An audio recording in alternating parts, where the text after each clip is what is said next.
1.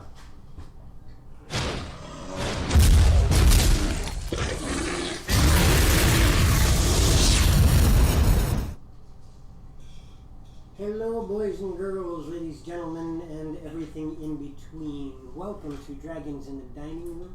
We are here on this glorious Saturday evening to play Adventures of Loromir. He's just breathing hard. And we already have a roll for Rep and Wolf. I put myself away. And it's a 1. That's how we start the day off. Hello, Jaded. Hello, Krabby. Hello, Pika. And Miss Rolled, if you're listening, hello to you. We saw you poke your head in. Mirren also has a 13. A 1 and a 13. Hey.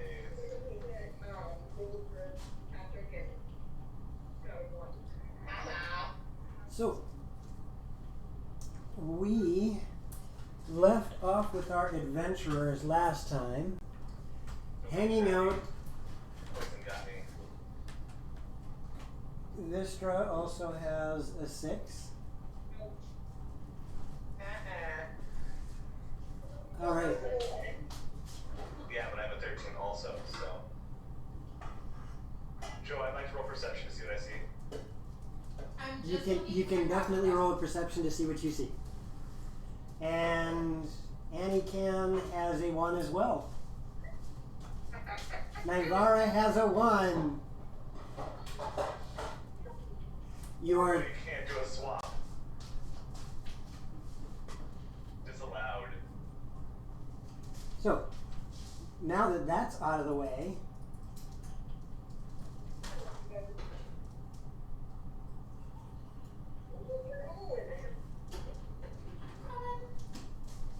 We don't need to add more sugar to the brownies. You guys do realize that I'm going to be a hyper mess in about 20 minutes, right? alright. So, do you guys remember where we left off?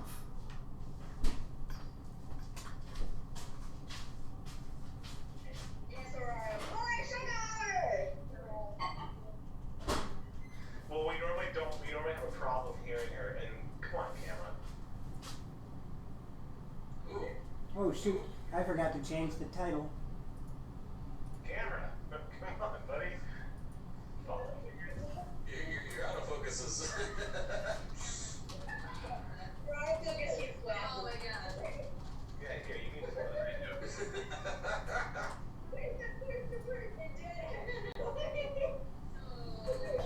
Wow. Yeah, there we go. Okay, so, once again, do you guys remember where we left off? Somewhere. Good guess. We have dude that was a traveling treasure person, and Mary's going to I don't know. as to do. You don't need to yell. Sometimes you yell, and I'm almost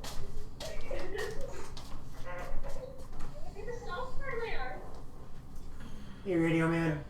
And we also found out that Hello, Aurora. Eric knew the traveling guy. Yep. Eric knows everyone. No matter where we go, they know someone.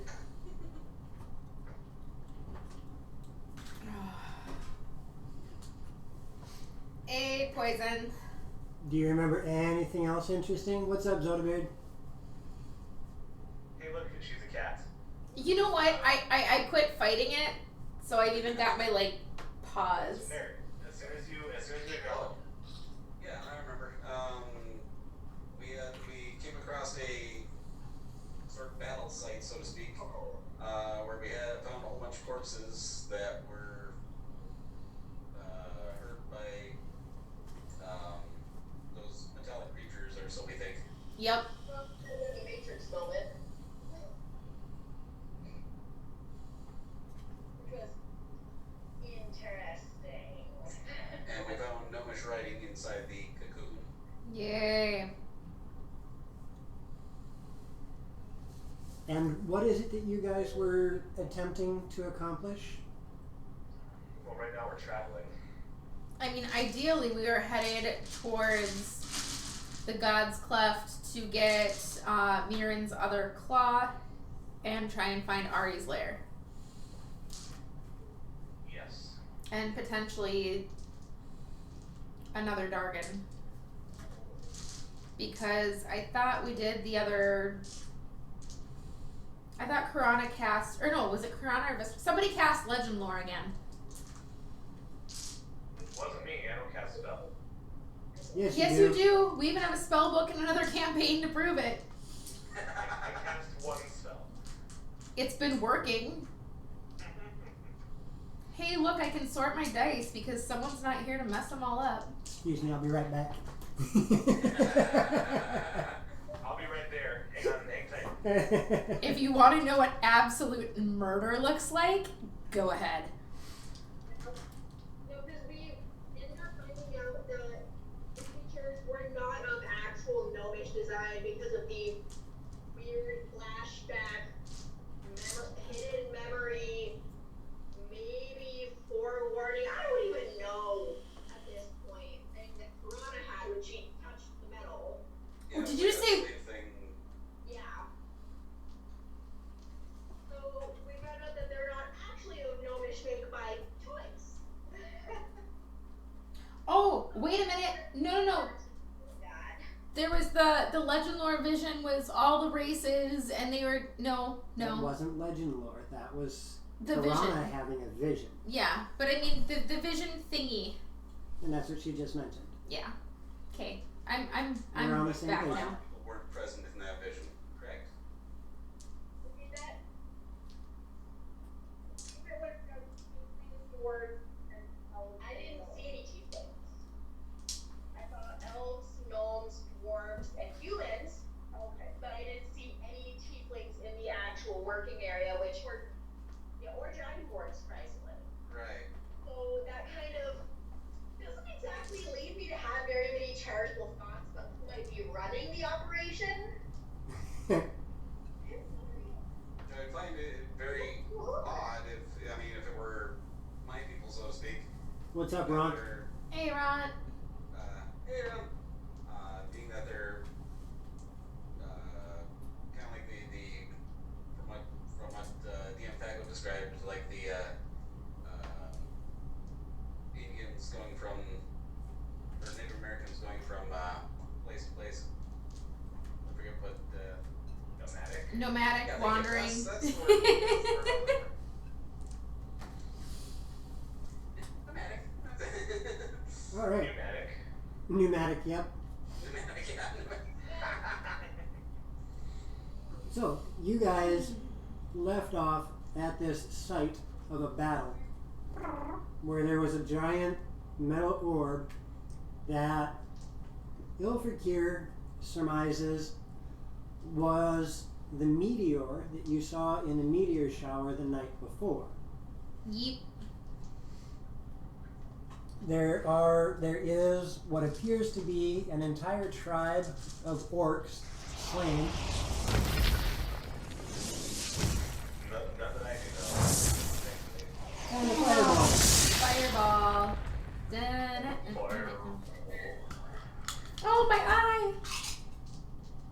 Oh, so funny. It still is. It's more funny the 400th time. I thought so. Like, that's never going away. All right. So as you guys are trying to, as you guys are getting all of this information together, you've studied the bodies. You finally figured out what that writing was because Vistra cast a pretty spell. You're trying to figure out what's going on, and there is this strange whistling sound in the air. And I need everybody to roll me a dexterity save. Guess what? Hey. I have a 1. Thank you, Poison. Actually, you have advantage because of your class. Sense. You have a 1 too. So you have a 13 for your second roll. Ooh. Dex save? Mirren. Oh, so I'm using both my rolls now? If you wish, otherwise you can roll for advantage. I'm gonna take one roll and lay a 13 there for someone else. Okay. And we'll start with Mirren. What did you get? You would start with me. Actually, I'll just make this easy. Did anybody get under a 15? Not it. Damn it, 14. Okay. So Mirren, Karana, and Nivara all rolled under 15. And Vistra, holy smokes. The power of Mirren protects me. Because, The power of Mirren doesn't protect Mirren. well, Mirren's a bit sacrificial. So I like Mirren's throwing himself in the way so I don't get hit by whatever this is again. Like the forge. And that whistling sound catches all of your attention as you see this flaming red orb careening down toward you, slamming into the ground, causing sand, body parts, and debris to go everywhere. As a fireball smashes into the desert, Good job, Ront. doing 35 points of fire damage. How much? 35. Oh, will you toss me a pencil? I left all my stuff back there. So, for those of you who rolled under a 15, you take 35 points of damage. For those of you who rolled over, you take half of that. Hey, that actually put me under 100 hit points. Holy 17. smokes. Anybody hear us? Yes, we Yes. can hear you. We heard you the entire time. I've been saying Joe's name like 4 times now. Okay, now we I couldn't can hear you. You're just off to the side. What's up there, Navarra? Asian would kick in, wouldn't it? Evasion would kick in. Is that something that's part of your class? Yes. What does it do? He's rogue. What does it do? It says I can nimbly dodge out of the way of certain area effects, such as a red dragon's fiery breath or an ice storm spell. When subjected to the effect that allows you to make a dex saving throw to take only half damage, you instead take no damage if you succeed saving throw and only half damage if you fail. So, would that work? I don't think we use it for fireball. It's not a use. It's not a use. It's a feature. Fireball's an AoE. So yes, it would be effective. Okay, because I've never asked. It didn't click in my mind that that would work. I understand that. Like I said, does fireball affect a certain area? So it is an area of effect. So yes. And what was half again, Joe? 17. There you go, 17. What's your next? Hello, Sikazilla.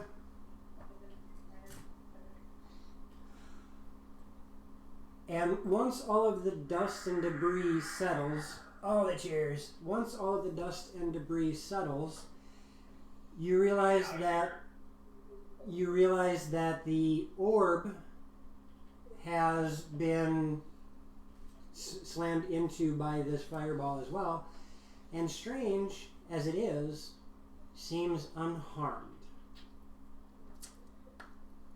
Hey, Of course it is.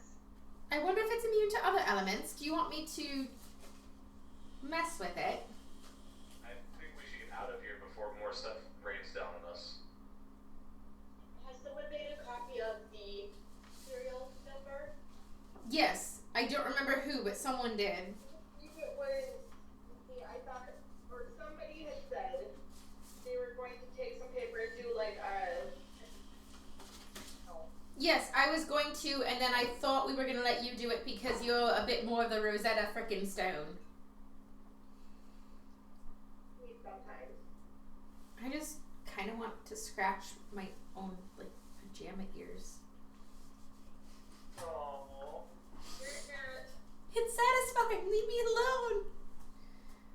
Trust What me, is- I get it. That happened. There you go. I don't get it. I have the serial number down. I don't get it. No, so I don't know exactly who is supposed to take it, but I have it written down. Yay! You have it written down. Why don't you put it on your sheet? with all of the notes that happen.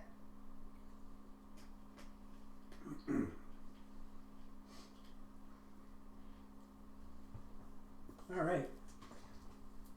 And the rest of the afternoon is yours to do with as you wish as you're heading into the desert to find the god's cleft. Yes. How's my pony doing? Your pony should probably roll a dex save. He wasn't next to us. That's right, we had still had them over by the pump or whatever. Yeah, we had dismounted and walked down to where the thingy was. Then your pony is standing there staring at you. Hey, Twiz! Hi, Twiz. Next to us. There it goes. I was like, his thing didn't pop up, but there it is. Died, and our horses died again. I would refuse to get another set of horse sets. I would suggest we get something firmer. The pickle appreciates the touches. Wait, what? He's tickling pickles. Give some of the metal stuff Pickles sound to, good. See if we can't make something out of.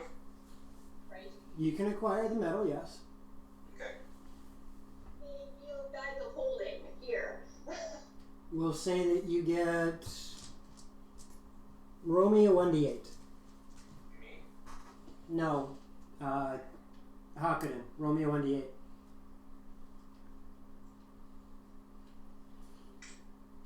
Five? So you get 5 pieces of this metal. How big are the pieces? We'll say that these pieces are anywhere from 6 inches to 10 inches square. I'll put them in my bag. They're, what are they called? They are going to be the metal armaments from the creatures. So whatever you wish to call it. Because they don't Okay, have a it's now name yet. called They metal don't. creature metal times 5. There you go. Metal Safely creature in metal? my bag. The Yeah. metal of the metal creatures. There you go. Sitting boomsticks. Do they have neat haircuts and play guitar? Maybe. They're on tour. I think it's the Zoom Beanies game. I remember some beanies. Zoom beanies. It was a weird learning game from like 20 years ago. Yeah, it was this really, really strange educational learning game that taught you everything from spelling to math to like puzzle solving skills. You basically had to take this entire little troop of these very strange creatures that could have wheels or single eyes or helicopter heads Or like a spring. or a spring, and you had to get them in like super dangerous things. And every time you got a question wrong, one of them was abducted and taken away from your party. It got cruel. Like the thing I remember the most is the pizza creator where you had to make the pizzas. And then way on at Okay. the end of the game there was like that cave and they'd like die. seen If you this? messed up they'd fall off and die. No! I gotta actually be careful because if you pull the tail, it can come off. It's my tail. What would you guys like to do now that you're standing on the edge of an expansive desert? We geared up, so we were going to attempt to cross the desert. Right? It is real. Okay, let's cross the desert. Do our horses have names? They do now. This one's come on, this one's giddy up, this one's move along. Bill. Oh boy, Bill.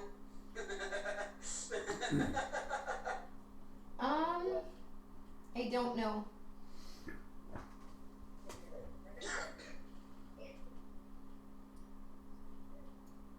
I can hear everyone okay except the girls are really quiet for me.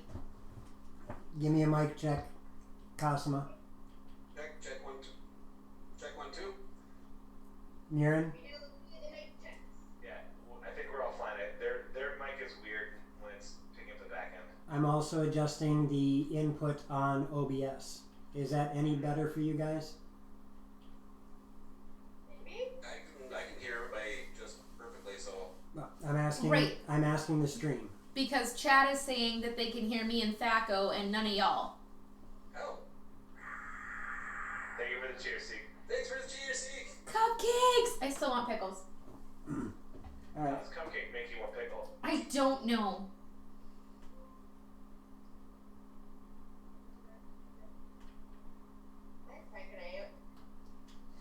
All right. So it's just for the moment. It sounds like the girls are the ones that are quiet. You guys will have to be careful with your microphone. Okay. Who's the chaos duo? That would be Nivara and Karana. So, which way are you guys headed? Where are you headed? Yeah. What is the direction? You guys are, at least from what you understand from Nivara's map, you are due south of Breeden, and your guess is the desert crosses that entire expanse, all the way from where you guys are to Breeden, and the mountains you can see way off in the east. No, it would be super useful for us to just have a magic dragon detector. I believe that's what I am. Well, dragon flute. Can I see if I can draw on my dragon blood heritage and see if I can sense Ori? Sure. How? Sure.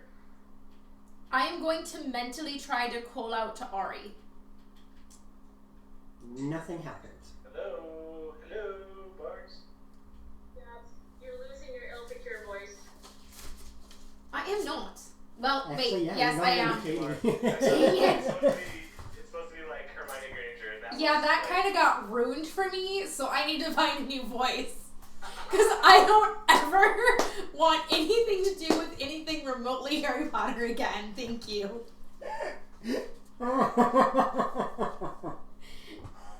Okay. I will explain later and not on stream. Okay.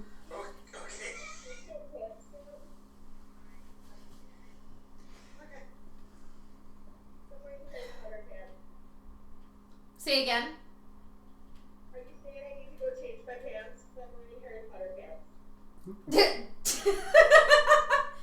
Okay, hold on, I can do this. No, actually, I think they're rather fine. But we need to choose a direction and go. Mira and Navara, do you two have an idea of where we could head? I'm as flexible as a 2x4, remember? I can't hear you at all, Darian. Say that one more time. Well, between Navara's map and Miran's godlike sense of direction and smell, can we plan out the most direct route across the desert? I feel like we already did this and had our route, and we're well on our route. But I could be mistaken. Stranger things have happened. Weren't we looking for some sort of landmark that we can go from? Yeah, it had something to do with the mountain peak, didn't it? Or am I mixing campaigns again, because that has happened? One moment, let me get my sticky note that had the whatchamajig on it. Here it is. Under the sun, under the sand, under that which is used, making it new, hidden from all, the doorway can be found only by those who are invited or known. Well, as long as it's not known in a biblical sense, I'm in. For the third time. Well, I mean, it It's could the be. third time you said that. Oh, well, it was a good joke. Hey, Thaco. Hey, what? I have a new flavor of unbranded cheese squares that I think I'm gonna like. Which ones? Oh, yummy. Ooh. I think Loxy might like those too. Those What are they?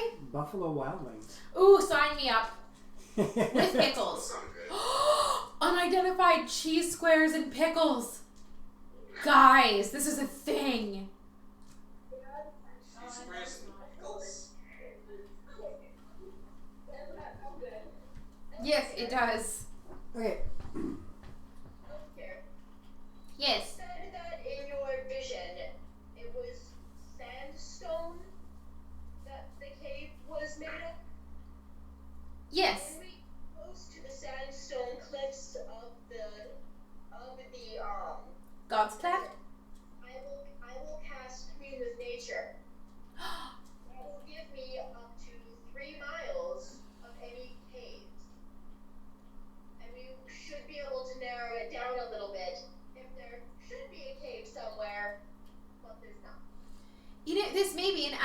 wonderful idea, but I feel like once we get to the sandstone cliffs, I mean, aren't we headed in that direction? The God's Cleft is there. We're here.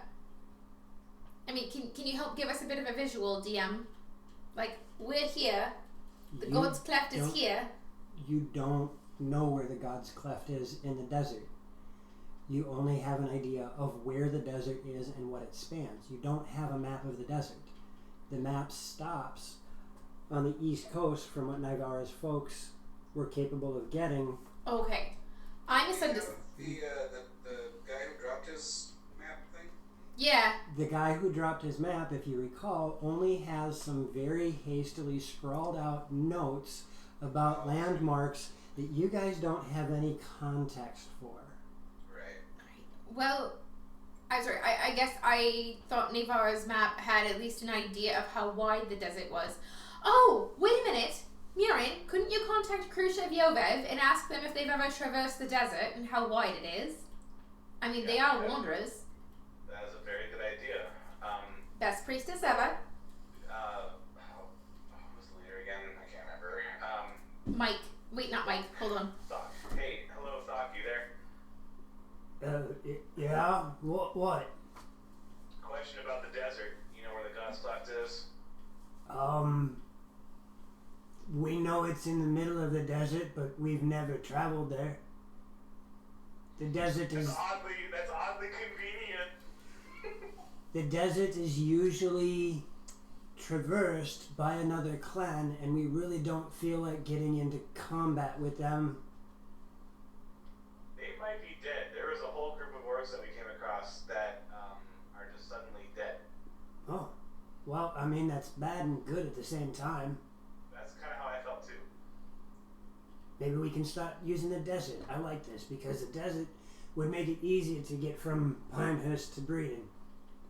Out of character, is there any when we found those orc bodies, was there any identifiable No. things about them, tattoos, markings? No. Nivara tried to find that information, and there was nothing that you could discern that sets them apart.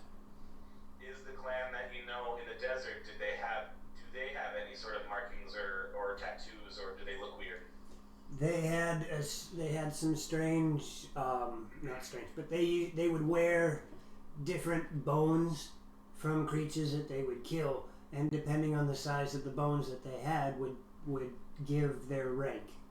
And we didn't see bones on the corpses? Not on the corpses, no. Okay. Then it's hard to say, but it probably wasn't them. Anyway, that's all you know about the desert? Like I said, we don't travel the desert. We did not want to get into skirmishes with them. They know the desert better than we do. All right, thank you. How close are you guys getting to the city? We are about 5 days from Pinehurst. Okay, awesome. Stay safe. We will. I'll relay that. I'll relay that. Well, you guys heard that because it talks on channels. Never mind. Well, above and beyond that, you guys should remember that Thok doesn't know how to point his conversation, so everybody heard that. That's what I was just saying. Okay. Does anybody have the ability to prepare the spell create or destroy water, or create food in water? I do. I do. I can create water. I was about to say, I believe for sure, I mean, if Phil says that's great, but I believe for sure either Hakuden or Piranha should be able to, because I believe it is on, it's for sure a cleric spell, so. I'm just saying it would be a good spell to have as we travel through the desert. Not wrong. The thing we can do is, I can fly. I can scout. Hakuden can scout. If the two of us take a different direction when we're traveling, we want to know where to head. Fly 2 hours one way, fly 2 hours back. Also, is the desert dunny or flat? From where you guys are, it's relatively flat, as you're going from, and it's a drastic change. Something that you guys saw but never really clicked. It went from forest to plains to desert in the span of just a couple miles. Oh wow, that's unusual. Alright, well, have you seen any upspouts of spice? I can fly as well, and I was mistaken. I cannot create water, but I can control it, and I can control Earth as well. Speaking of Aaron, I'm so ready for that movie to come out. I want to see it. I mean, hopefully it's better than the last one. That was the nightmare. Yeah. Dune. There's a new Dune movie coming out. I've been keeping an eye on it myself. I'm hesitantly optimistic. But Close the flat, gate! I can also, while it's flat, I can also see a mile in every direction. Correct. To where it's not flat. Correct. It's relatively flat. There are no heavy dunes right now. So it's free food and water is only cleric and paladin. And it's a 3rd level spell, Rapidin. For free food and water. Can't create or destroy water. yeah, I can create or destroy water. I just can't create. I can purify food and drink. I just can't create it. Okay, if one of you has create or destroy water, that should be adequate because that can create up to 10 gallons of water, which should be about enough. Well, we might Oh, that's enough for me. What about all of you guys? but it'll at least. I said we have do as well. We have food rations and all of that. As long as we have water. I feel like it's on the line. Like it's not super No, bad. it's But it's well, all right. So Oh, there's not cacti out in where we're at, right? No plant life that you can see at the moment. Okay. Sorry, I was talking to the dog for a second. well, I mean, if we know the God's Cleft is in the center of the desert, and we have a rough idea from world maps and Navarra's map of where the desert edges are, why can't we just aim for the middle? It's just a legitimate thought. Is it? Well, based on where we know the cleft to be, we want to get to where there would be a giant hole in the ground, a giant rift in the ground. But surely the ground has to elevate to get there, so we should head towards an elevated part of the desert. You know, that's not a bad idea. Glad I'm sitting over here. Shut up. Speaking of elevated parts, can I see any within a mile? Not really. Yes, we know. She's probably not too far. Well, we know, relatively speaking, according to the map, that of the desert, the cleft tends to be northwest part of the desert. Correct. So we should head northwest. Despite where we are, we should run into it. I agree with Mirren. Let's go. Thank you. All right. Makes sense to me. So you guys return, grab your mounts, and start heading off into the desert proper. And we'll start this first day off with a roll of D6s from everybody. And this is a brand new experience for all of us, right? Yes. As far as I know. None of you are familiar with the desert. This is brand new territory for all of you. Not my fault. Did anybody grab a one? Roll a 1. Grab a get up. IR cannot speak. So nobody got a 1. Good. As you guys make your way through, Ooh, yum. it's not a whole new world. It's just a whole new terrain. A whole new terrain. As you guys make your way through the desert on your first day, it is just as drastic as finding the edge of the desert, the temperature changes just the same. Nearing the end of the day, you guys can feel the temperature starting to drop drastically.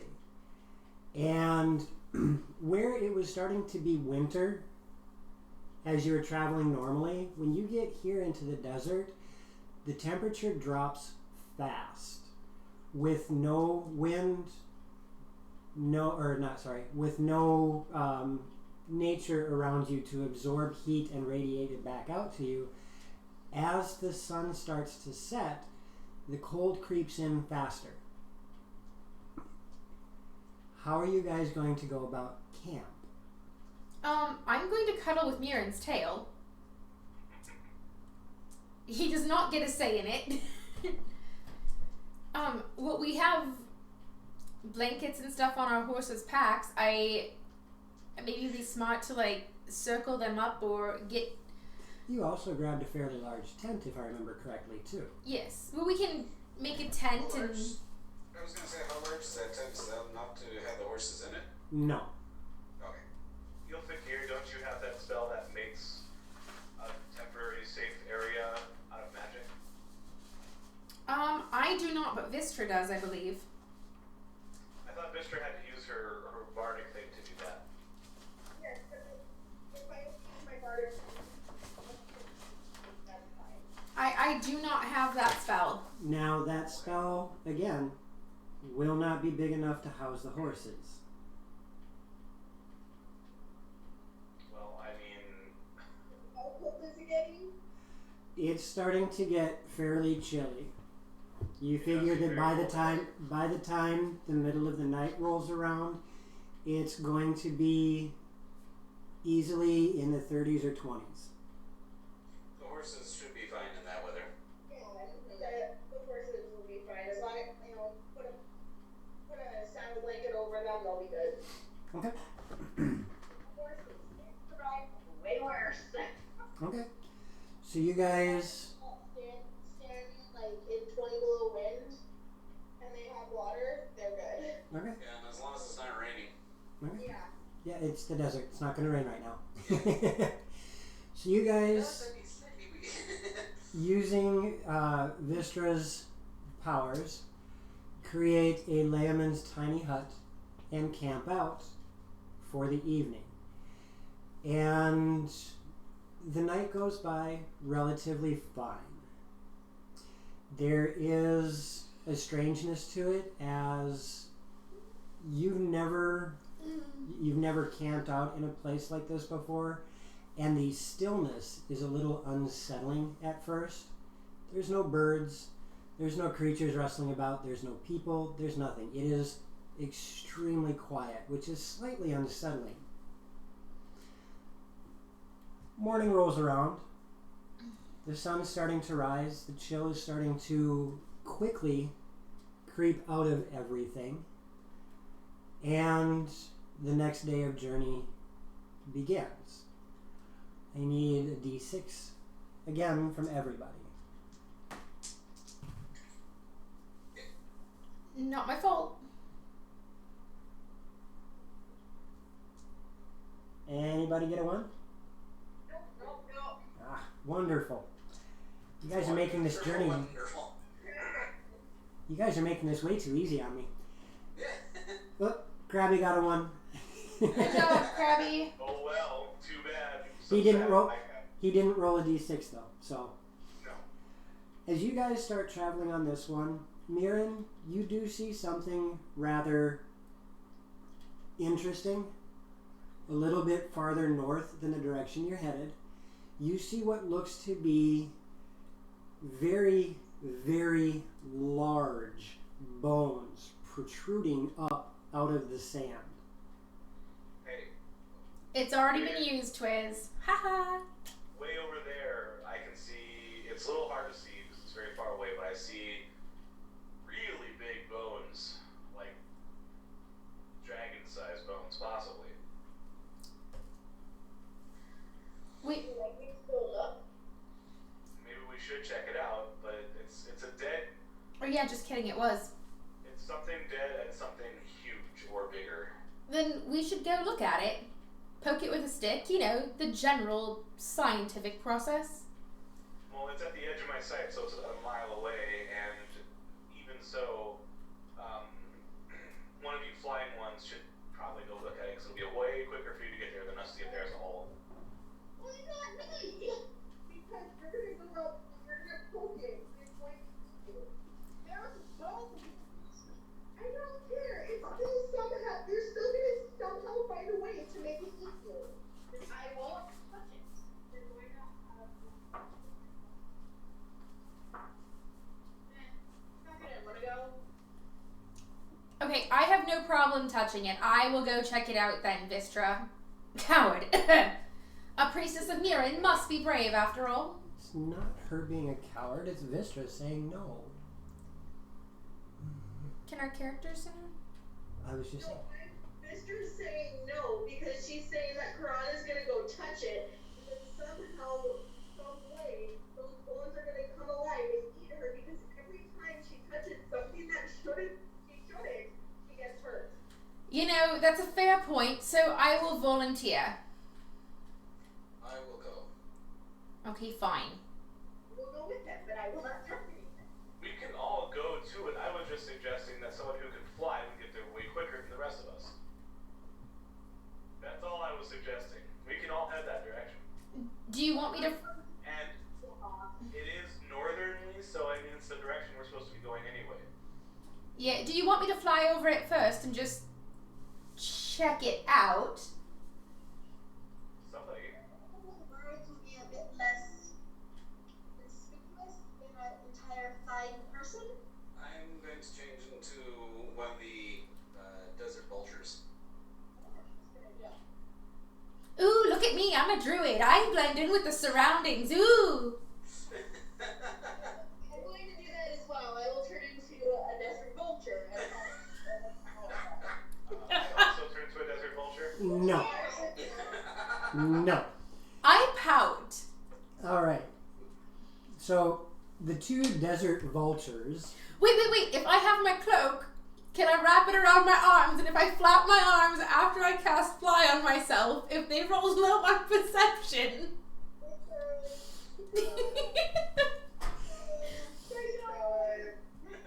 The two desert vultures take off and fly in that direction.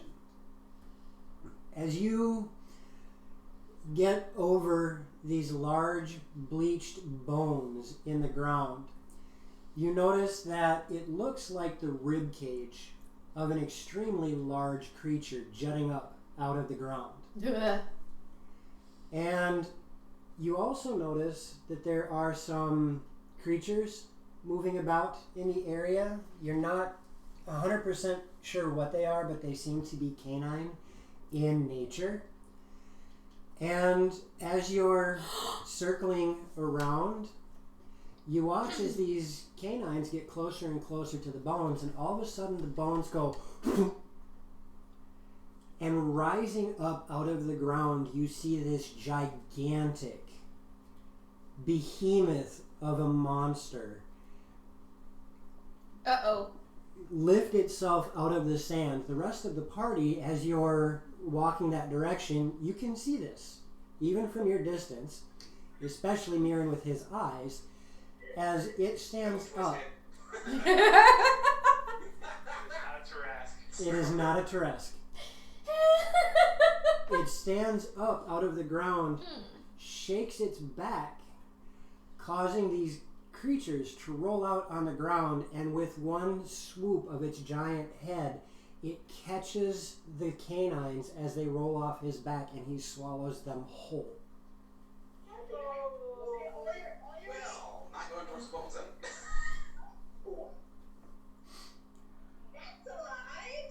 And you watch for about 2-3 minutes as it just kind of lumbers a little bit, and you see the strangest thing as it starts to shuffle back and forth, and its body slowly sinks back down into the sand I'm not touching it anymore. to where the bones are now sticking out like the rib cage of a gigantic monster. It's Because when they were turned into vultures and you were saying bones and canines, all I could think is we found Inuyasha's father's tomb, but obviously that is not what happened here. I was thinking the same thing, Lonnie. Thank you. Overboard said, you'll hear Corona go, oh, wow, that's alive. Very not friendly. The bones are alive? The bones are a trapdoor spider, essentially, just not a spider. Mirren, you did see the creature that came up out of the sand. Oh, okay, we're gonna go that way.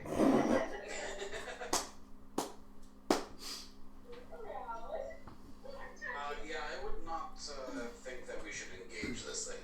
And for a brief moment, running through you guys' minds is the echo of two voices. The creatures there are significantly larger than normal. Heh. Heh. Heh.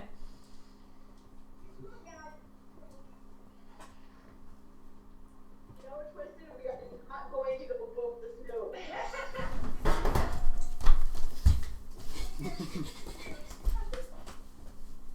Boop! You missed. I don't want to accidentally hit you in the eyes! Let me boop the snow! Go sit down. No, let Go me sit boop down. the snow! Go sit down. I have a snoop boop. It's sitting right up there. I can go get it. Alright. So if anybody had any questions, yes, we are in martial arts. I don't want to accidentally hit you in the eyes, so I'm not going to go full bore. I have shields. You know, if I hit you just right, your glasses will become contact lenses. And then I'll look like I'm anime. I was just thinking, lovely sharp-edged shields. Alright. So yes, you just got to see something interesting in the desert. And decided to change your directions. So normally we are in the same room. We're all doing remote for right now. But yes, Becco and Lox are in the same room. Because we're married to each other. He's stuck with me. He can never get away. Normally we play at the dining room table, hence the name of the stream, but with everybody on lockdown, we are playing remotely. It's dragons in the lockdown room. Exactly. I'm in the dining room, So, and he's kind of in the dining room. you guys continue heading a bit more westerly instead of northerly. When you tie the AC. Yes, please. You misunderstood that, Loxy, but it's clear where your mind went. Exactly. So, you guys continue in that direction. No, I don't think I did. And there are other things that you see as you continue to move, which kind of reinforce this larger than normal thought that was going on. Karana and Hakadin, you both turned into what you thought were large desert vultures. And then you see the actual desert vultures that dwarf you guys. You look like chicks in comparison to them. Uh-oh. Into a giant desert vulture? It is beyond your CR capability. Dang. Okay. I could probably, however. No, it is beyond your CR capability. It is. Oh, okay. Especially seeing as Is he circle of the land or moon? it is beyond his CR capability. DM said it's beyond your CR capability. I'm sorry, I can't help you. Yeah. I tried. Giant eagle is here too, isn't it? And I reiterate, it is beyond your CR capability. Really? Thanks, Twiz. Super. Gotcha. There's CR3. No, there's the CR 2.15. Right. So you finish traveling the rest of this day, noticing that the creatures are indeed larger than what you thought. And then you guys have a brief moment where you realize if the vultures are that big and that bone beast was that big, how big were those canines that it swallowed in one bite? Right. Desert coyotes. Puppies! No, not yes.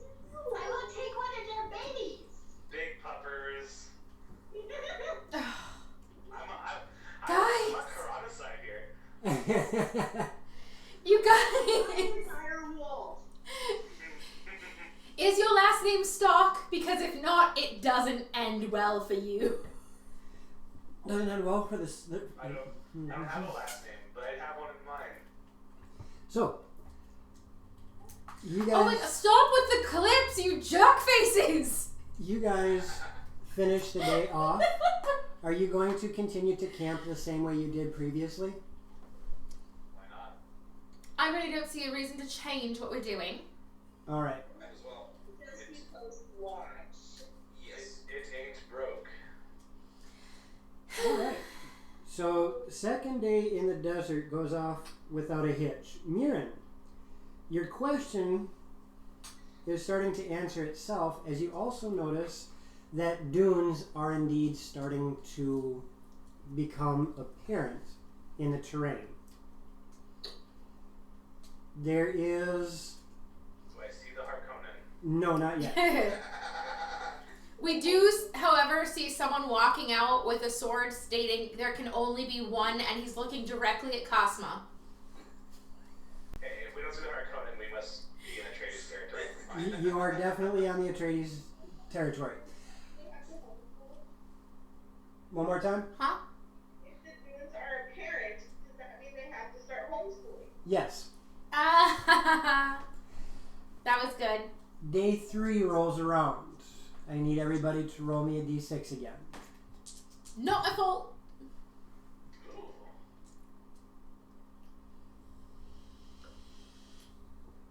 Up. Pocket and roll a 1. But I rolled this and this. I rolled 6. I'm Yay. laughing on the inside. I'm trying not to die. All right. As you guys travel the next day, the desert has been all but barren. There's a few rocky outcroppings you see here and there. There is the occasional cacti starting to pop up once in a while. And then all of you start to see that shimmer coming off of the sand from the heavy heat. Heat dissipation. But the shimmer seems a little bit different. Uh-oh. And as you continue heading in the northwestern direction, you see a little bit further to, if you're heading northwest, it would be a little bit to the southwest of you guys. You see the heat is rising up at a different rate. And you can see, especially once you crest one of the dunes, Mirren, you notice that there is what appears to be an oasis. There are a couple of trees and a large amount of cactus around it, and it seems to be fairly decent. Your guess is it's probably 80 feet from coast to coast on one side and 60 feet from coast to coast on the other. Would I be familiar with the idea of a mirage? No, Okay. Hey guys, But- I see water up there. but your nose can smell the foliage. Okay, it must be real. Unless the foliage is also some great illusion. But yes, I smell plant and water up ahead. Well, then maybe we should head that. Wait a minute. Wait, just 1 minute. Would it not stand to reason that if we are drawn to said area, that other things that are much larger and much more hungry than us could also be drawn to that area as well? We really need to think this through. Possibly, but what have the horses had to eat for the last few days? We did bring rations for the horses. We brought 2 weeks worth of, from what I have written down. And how much water? Lots of it, because we put kegs on the one horse. Remember? Am I mushing campaign? Too many campaigns! I thought we brought water for the horses. I don't remember that. No, we brought beer. And where's my whiskey then? And beer from my... Okay, so, well, then I guess we might have to go that way. It wouldn't be a bad idea. I'm sure we can handle whatever might be there. And just for your guys' reference, if you haven't already, you've rested twice, which means any exhaustion, hit points, spells, etc. should be given back. Yep. Yeah, I got my spells back. Yay! So you guys are heading toward the watering hole? Yeah. Yes. Alright. We shouldn't be hurting on water though. What's that? We shouldn't be hurting on water. Because Hakuden can create it. Because before we entered the desert, I specifically said Right. needs to have create or destroy water. And nobody's Right. cast it yet. Because there's a magic burst if someone does. Okay. Actually, Magic Burst would have gone off with the first Raymond's tiny hut. Correct. Oh, yeah, so magic burst should have gone off then. Yes. And also my camera's out of focus again. And Yeah. another Magic Burst on the table. So yes, nobody has cast Create Water yet. That's why I was asking the question I was asking. Okay, I guess I didn't realize that we would have gone 2.5 days into the desert without casting create or destroy water with one. Nobody said they were doing it, so I can't just assume. And I was assuming that we would do that when we needed it. I can't make those assumptions. You guys Because have to then- let me know. If we got into combat, then he would need to know spell slots and such like that. So that makes sense. So should we just say that you've done it every day, and then when you do it for the day, maybe like around noonish, would we say midday we would do it? Yeah. When we make camp for the evening, and that's what I was thinking. Okay. That would actually probably be better doing it in the Nat 20, nat morning, yeah. Not 29. Well, I need the... Is somebody keeping track of all of our toys? I've been calling them out. Mirren went quiet. Sorry. Yes, I keep track of everything except the games that I host. Perfect. So, So Magic Burst is gone, and we have 3 nat 20s and 1 no nat 1. now, the magic bursts are on the table because I did not get them used. So we'll Then go. there was 1. We'll do that going forward. Either which way, are you guys going to be heading toward that oasis or not? Yeah, at least just to investigate. Might not be a bad idea to try very, very, very careful. Yes, or we could have the druids fly over it again, couldn't we? Yes.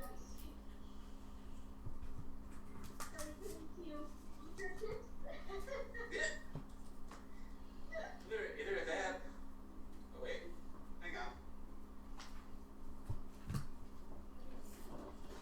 No, Uh-oh. angle. It's easier to leave it on here, guys, so I can. Fair enough, fair enough.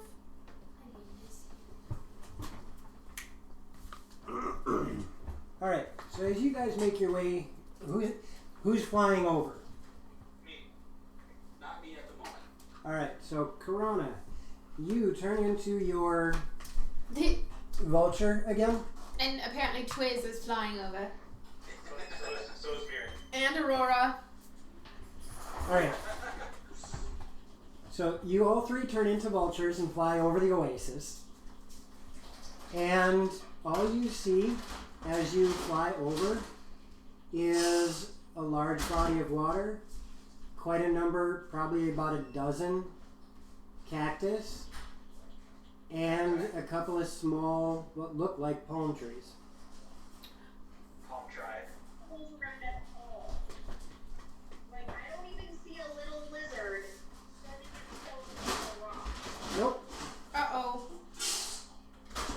Uh-oh, what? Well, I couldn't figure out why we didn't find why Football Chick wasn't here, and my Gab star went off, and School is missing. He got zapped by the electric fence and took off, and he's been missing for 4 hours. Okay. Oh, Yeah. But yeah, you don't see any creatures, you don't see anything moving about. Does it seem naturally still for this type of life source in the desert? Good question. Because there should be something here. Okay. Is it just a lizard or like bug or something that's come to drink? Even in the hot part of the day, there should be an animal nearby. Okay. I'm going to relay that it looks weirdly deserted. In the desert. I mean, Are you being facetious? Facetious. maybe it's full of invasives. Invasive species. Kiwi came up with that earlier. It's not, it's invasives. We went for a walk and she was trying to read the sign that said invasive species and invasives came out, so that's the new word. Okay. Oh, she is bright red right now. It's amazing.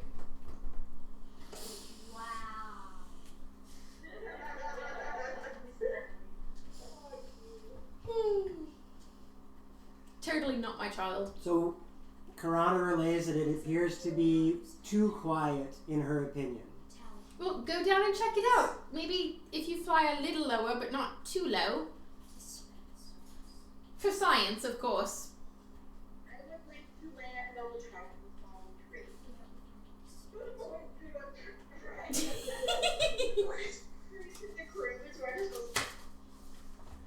You land on one of the palm trees, and as you look around from the top of the palm tree, there isn't anything moving about in the sand, but you do happen to see what looks to be like a couple of small lizards, and these ones are true small lizards, just laying out on some rocks. Okay, that's a little bit less concerning then, because a crazy wouldn't be out and about in the open if it knew there were predators nearby.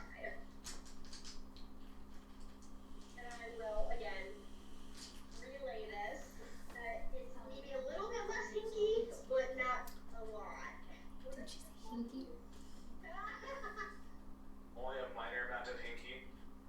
Yes, only a minor amount of hinky. There is not a sufficient amount of hinky. Correct. It's still weird. We haven't At least come there's across any giant camels yet, have we? No. Okay. Yeah. no, because there was a camel in the menagerie zoo, but that was like really weird. So what would you guys like to do?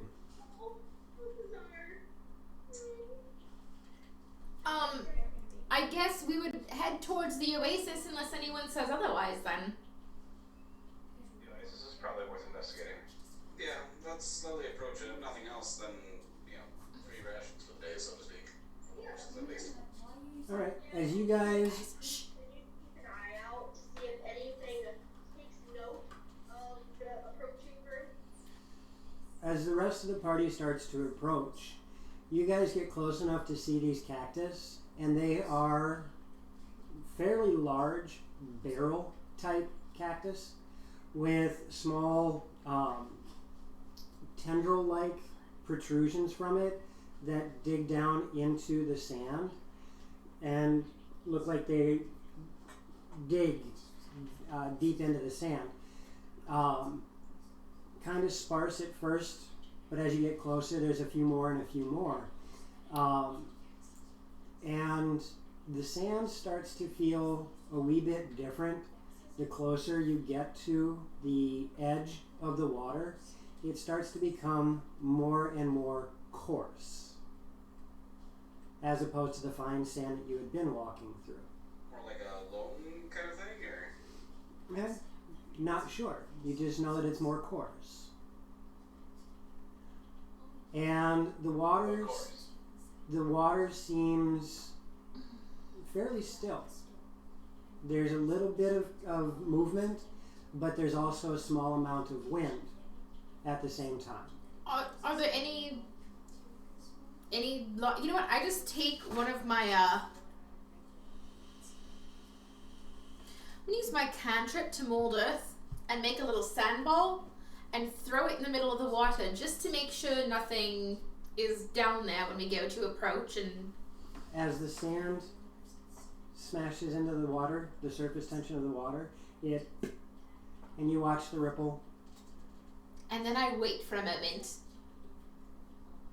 The ripples return back, overlapping over each other. Okay, I think it's safe. Trust nothing. Or do You think it's safe or no it's safe? I think. Do I see any like small bodies, bones, whatever, near the edge of the water?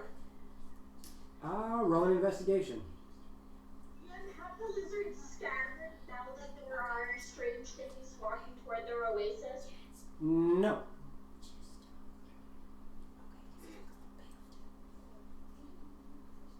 But the party is on the opposite side of the oasis from that rocky ledge. Close enough to strangers, but they're not close enough to meet us. Yes, like it only can happen, what, twice a stream? Fireball? 2 or 3. Yeah, we might have to wait till after break before you can do it again. That was investigation? Yep. Okay, that would have been 18. As you start to look closer at the sand and the edge of the beach, indeed, it does look like the reason it's more coarse is a lot of the sand is made up of what appears to be ground up bone. I'm definitely going to Oh. to the party. You guys may want to take a look at the sand a little closer. Would my mold earth have still worked on it then? Yes. What was up with the sand? Sorry, it's made of It's mostly bone. It looks as if it's made of a ground up bone. Bone dust. Uncomfortable. Thank you, Sam Manicate. Thanks, Sam Anakin. Thank you. Thanks, Alan, good. I will approach the oasis. Like, approach the water. As you get closer to the water, you realize that this is extremely clean water. There's no algae, there's no discoloration to it, and it looks very, it looks a little bit like it has a reddish tint to it, but as you pay attention, you realize that the hole that is in is made up of sandstone, which is causing a slight color change in the water, Filtration, the new charcoal. right?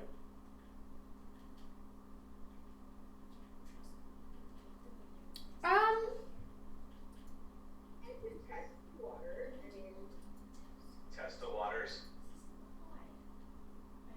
test. No. Do I have a story about that? So as you put, wait, you're still in bird form. Yes. Bird pinky. You cannot bird pinky test. You now have a wet wing. Is that by the east wing? No, in this case it would be more like the north wing. Very cautiously. Shoot, I didn't prepare that one. Thank you, Kathleen.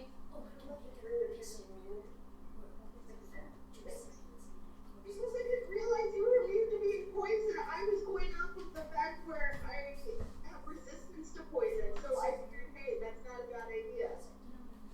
So you're gonna take a sip of water. You're gonna take a sip of water, Vistra. Yeah, I'm going to, because she's up in the tree. Okay. As you cup your hand and take a sip of this water, it is strangely cool to your lips and Yes. crisp. It's very familiar now. And Yes, it is. and crisp. And it does not have, it doesn't have a normal flavor to it. The sand and stone that it's around it gives it a slightly more mineral taste to it. But there's nothing wrong. You don't feel any burning. You don't feel any strangeness when you drink it. Um, I'm going to turn towards my party, stand up. Thank you. I feel fine, Roll me a performance. Oh God! Oh, all over again. See how many dispensers there are. All over again. That's a 28. Now, everybody else, roll an insight if there's a possibility of beating a 28. There isn't. Hold on. Oh, come on. There is not. So I want to. So you guys watch. So close. You guys watch Vistra take a sip of water, stand up, say, "I feel fine," and as the word "fine" comes out of her lips, you watch as her body convulses and she drops to the ground, twitching. Yay, I guess calm is mine now. I rush over and I want to restart her system, so I shocking grasp her. Clear! Here, I was gonna do CPR. No. We can split up calm. It's all planned out. So, Clear! what does shocking grasp require? Me to put my hands on her? Isn't it a saving throw? No, it's a roll to hit. Okay, roll to hit. That's a 22 to hit. All right. Roll damage. 10. Guys, I was kidding. You take 10 points of lightning damage as she goes, "Clear!" Oh wait, that's a lightning spell. My charisma modifier is added to that. Make that 14 damage. I'm sorry. You deserve it. Clear!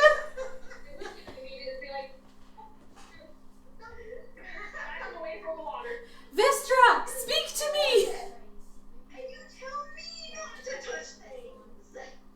Vistra, you just got shocked. I just died. And she can hear you. Yell at me. Yes. If you die, I'm going to kill you. Oh. Well, she gets mad. Hey, And magic burst. cast a spell, right? I'm taking Yeah. care of it. So, yeah, sorry, Vistra. If she, like, jolts awake, I'll be like, I'm so glad you're okay. I saved you. Damn it.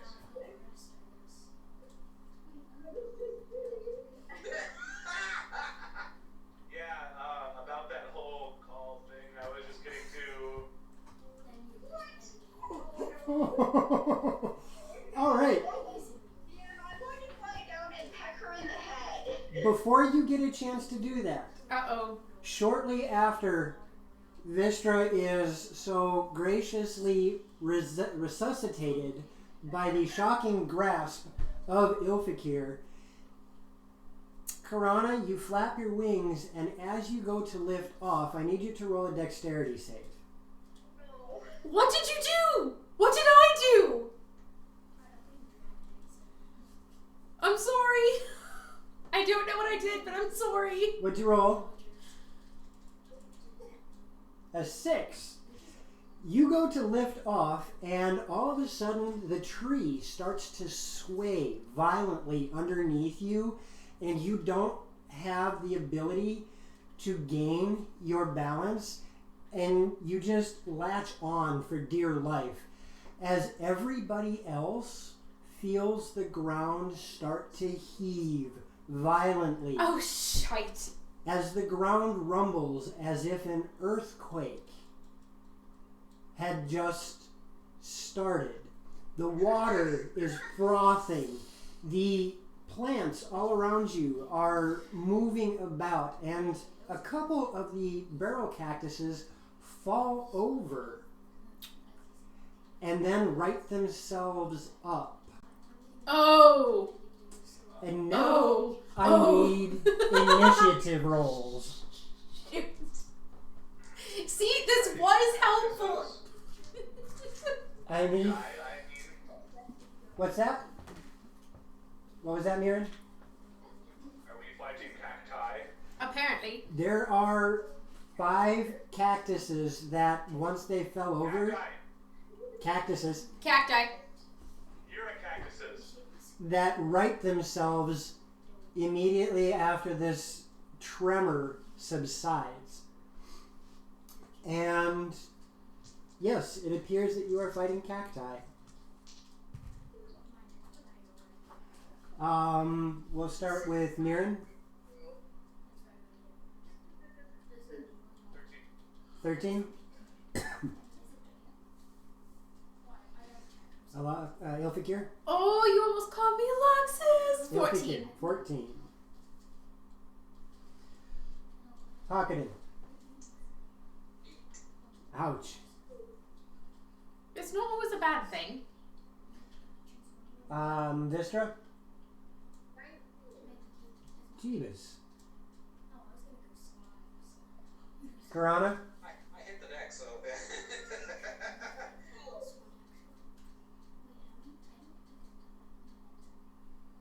And Navara. Right there with you, Hawkins. Nice. Alright. And now I have to take care of you guys. This is going to be fun. That's glee in his voice.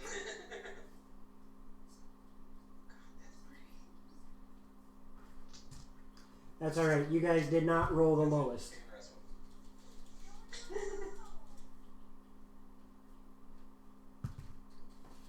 Wow. I have to show what my honey just created here. It's gorgeous. It's absolutely gorgeous.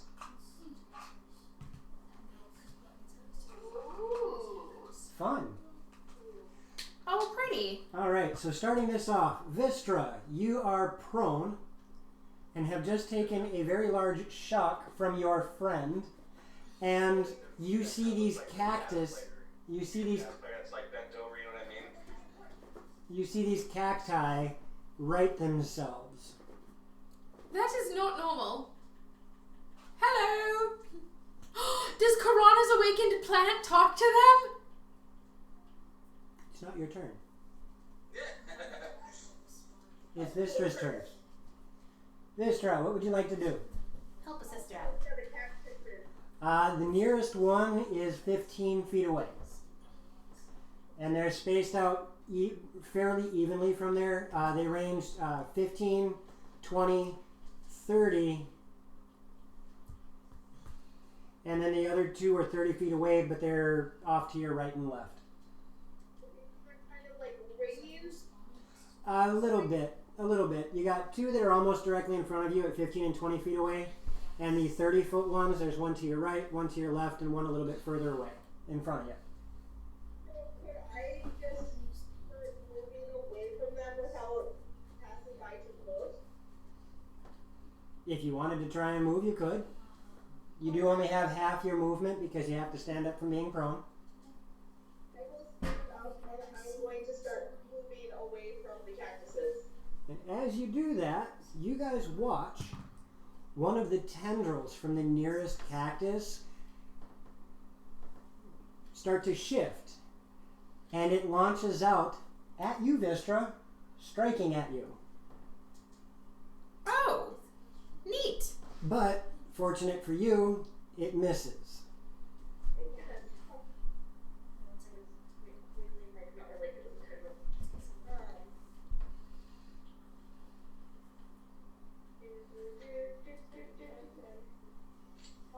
In that case, I am going to.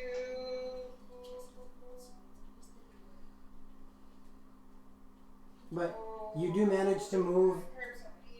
Bard is having spells that are psychic.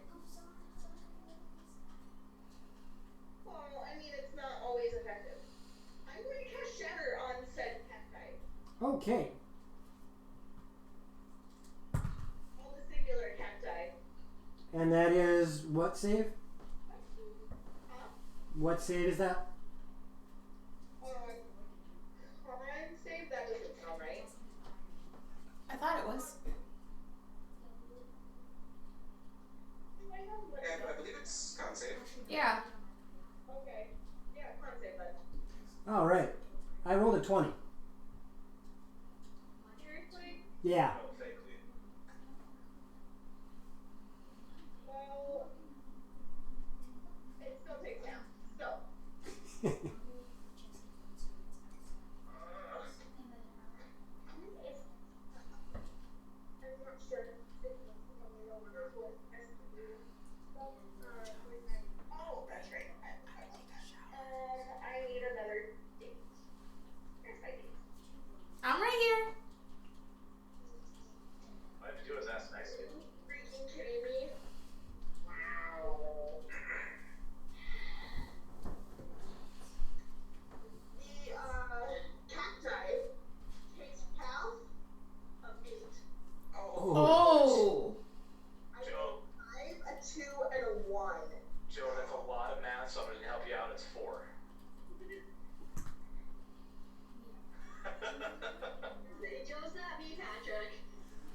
One, two. Either way. All right. So you do that, and there is a loud boom that resounds across the desert, and that cacti kind of shudders a little bit, but you have a sneaking suspicion you could have done better. You're disappointed in yourself, You are. like a forlorn mother. Anything else, Vistra? I'm going to use my bonus action to viciously mock that cactus's floral arrangement. Your flowers are dumb. Your flowers are dumb.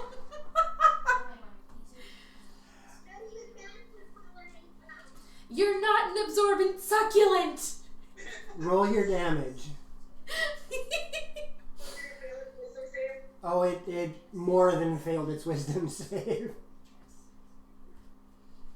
I think it's amazing that we have so much mockery for a plant. One more time. All right. Which that brings us to Ilfakir. Yes. The nearest one is about 15 feet away. A Oh. little bit off to the side of that one is one at 20 feet away. A little bit further off to the side is one 30. One to your left 30. One to your right 30. You got this. You can do it. Rah, rah, rah. I am. Let's see. I'm gonna fireball them. I'm gonna fireball and try and hit as many of them as I can without hitting my party. It's got a 20-foot radius. Yes. Okay, you should be able to hit all of them. Okay, I do that. By all, he means all your party members.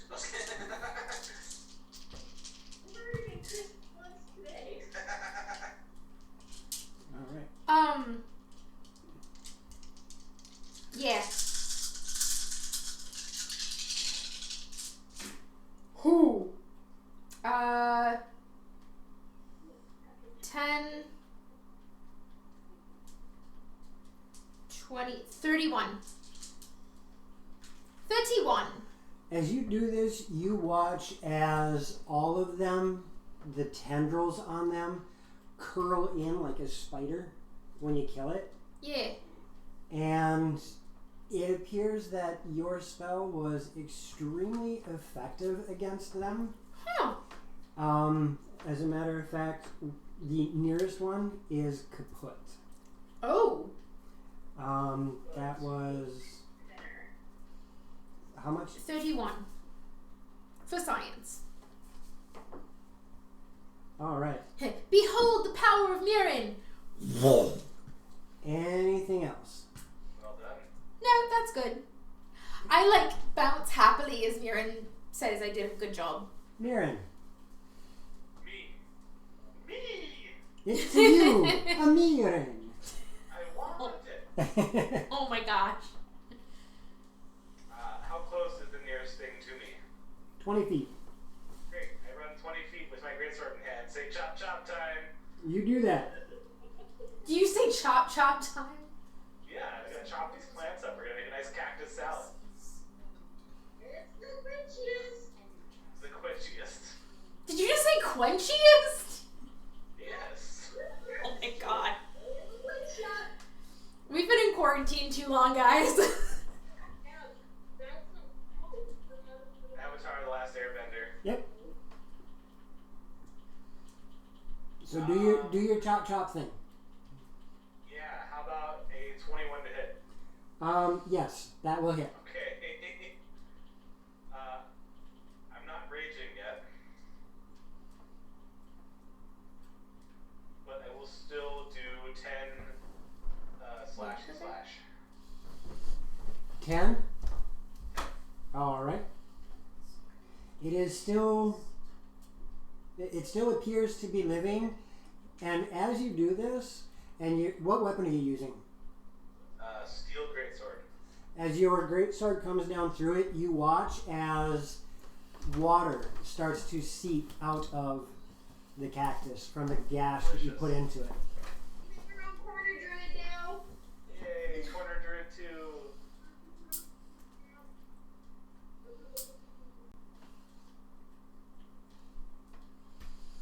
going to swing again?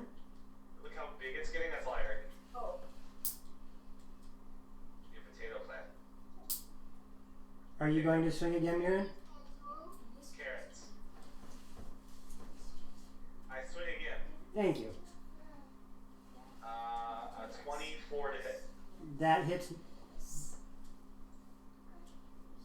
say we test it out and survive. 11 damage. It is still present and accounted for. However, you see again, water starts to seep out of the gash that you put into it. Great. I stare at it intimidatingly. It has no eyes to look at, so it does not feel intimidated. Karana. It has no mouth but must scream. That's right. Karana. Yeah, will be me. Well, I would. I'm actually curious about something, so I would like to dive bomb the one that Mira just smacked. Okay. Like classic angry blue jay, like. Wah! Okay. Did you just say classic angry blue jay? Dude, blue jays are nasty. They're mean. All right. I don't leave you alone neither. Roll to hit.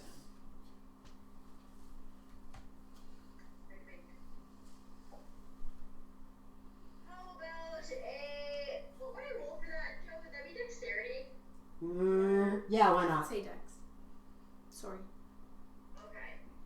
So that would be a 15 to hit. You manage to time it just right that you can careen and hit it. Roll 1d6 damage plus your dex mod.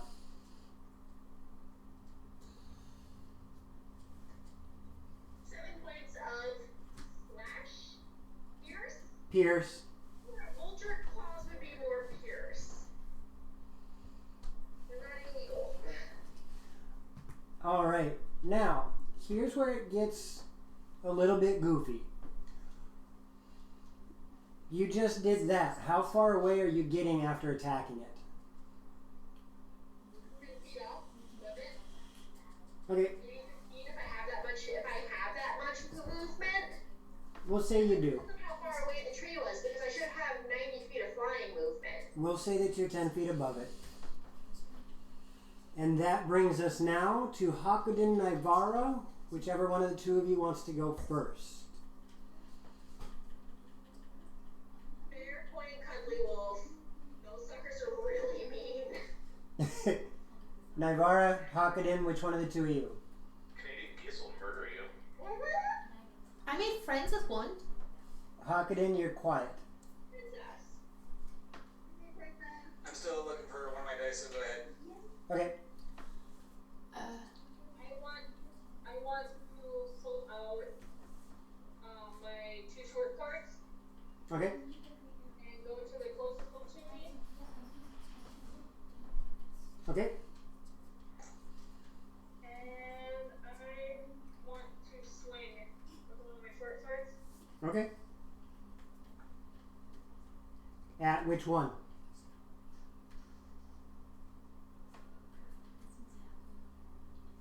We'll do. From where you're standing, there's one about 20 feet away. That's the one that's been attacked twice. There's one about 30 feet away in the same direction. To your right is one 30 feet away. To your left is one 30 feet away. Go to the one that's been attacked already. Okay. Only a 14 to hit. That connects with it, but strange as it is, it's got a very thick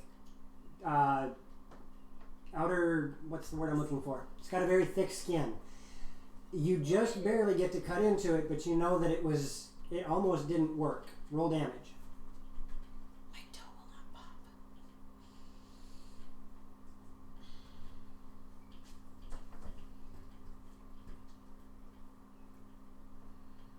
Okay. 6. I would like to use my offhand. Yep. That's much better.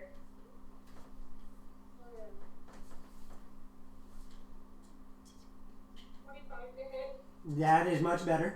Another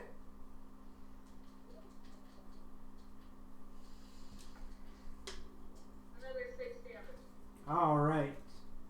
This one is looking very, very mangled, and there is water seeping out of all of the gashes that have been put into it. Hawkeden.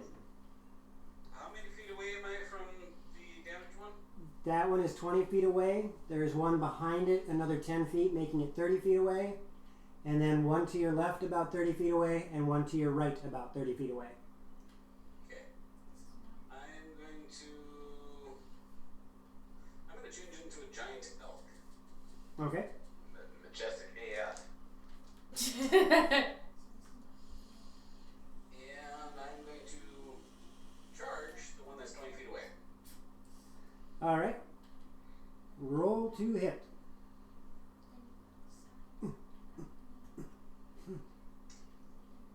You okay? I haven't felt that in a long time. You alright? Do we still have, do we have a nat 20 on the table or no? Yes, we do. We have 3 of them. Ah, never mind then. I'm going to use the nat 20. Alright. And so we're going to do that. Modesty.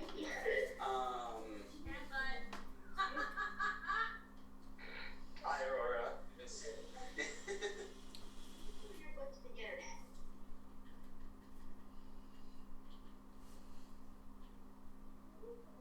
You guys can't hear him, but he sounds like a motorboat right now. Say it. What? Say it. Text me. It. That got tentacle butt. So your cat's an exhibitionist. Yes.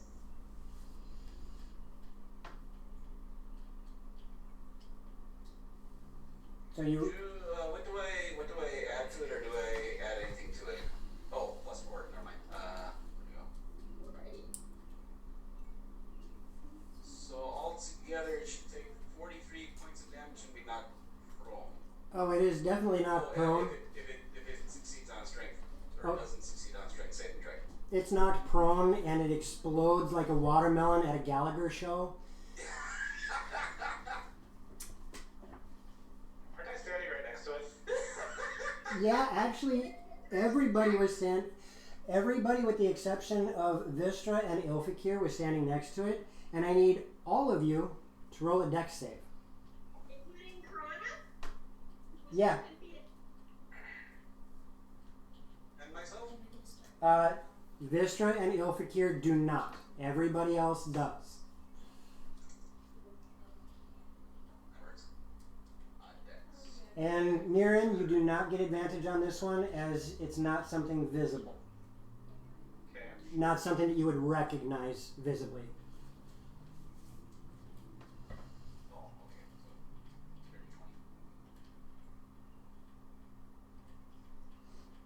So, 30, 20. So, Hawkinen, Actually- 30, 20. did anybody get under a 14? Nivara did. Yeah, I got it, and Okay.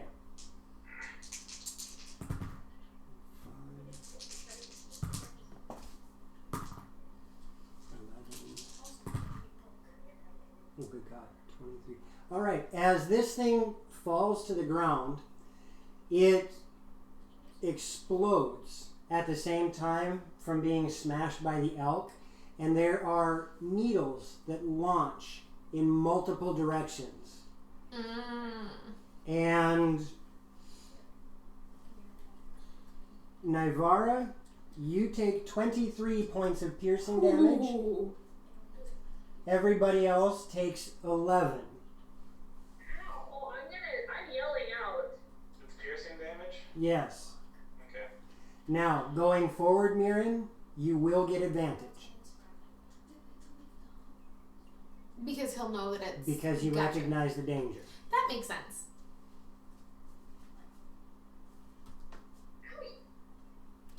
That's not so bad. You, baby. My fingers got worse. Yeah. All And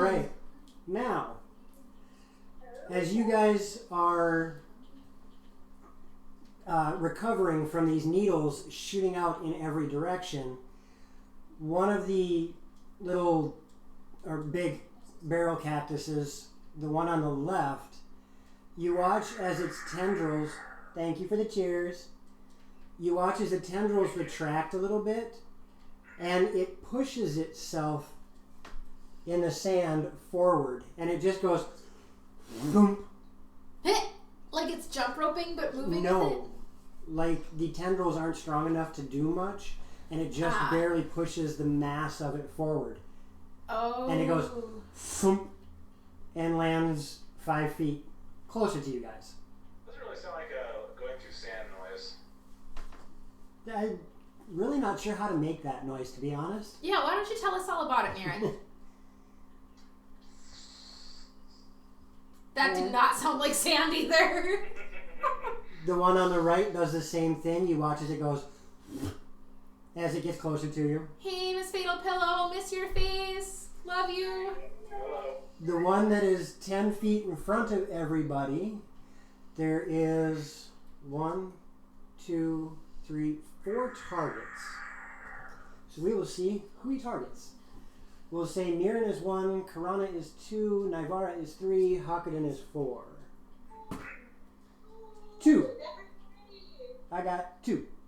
So that means Karana is being attacked. Actually, no, it can't attack you. You're too far away. That would attack me.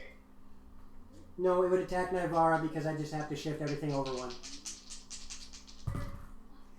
As you watch 2 of the tendrils launch toward you. And does an 18 hit Nivara?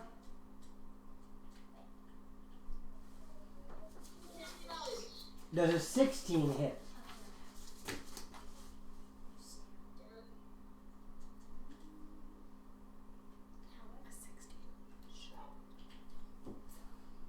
Yes, but uncanny dodge. That's alright. So as these 2 tendrils launch out, they wrap around you and you feel the spines on these tendrils dig deep into your skin. Magic burst on the table.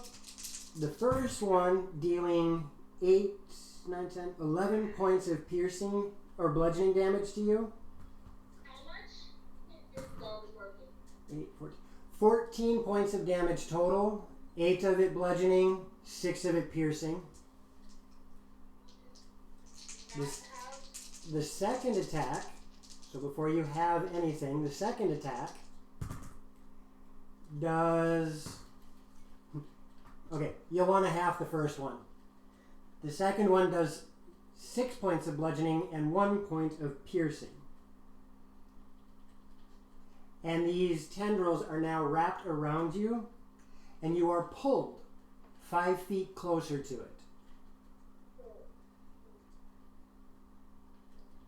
You take 14 points of damage total.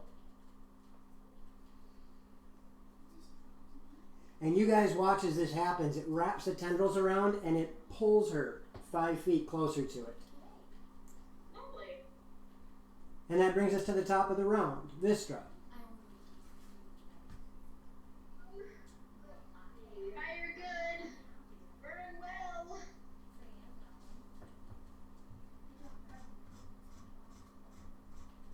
I do have, however, I am going to cast on the one that has. There it is. Laura.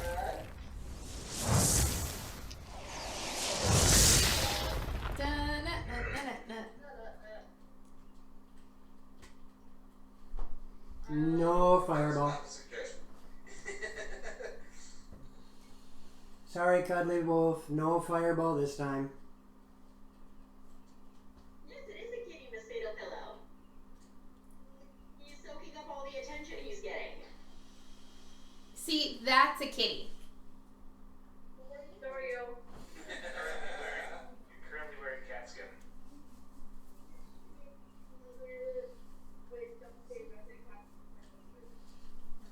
You that one more time, Vistra. I didn't catch the last half. I'm gonna cast Dissonant Whispers. Wisdom save? Yep. It does not succeed. Yeah.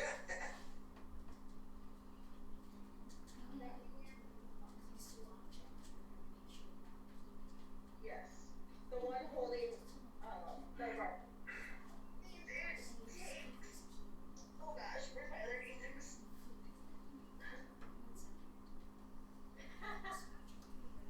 Where did it go?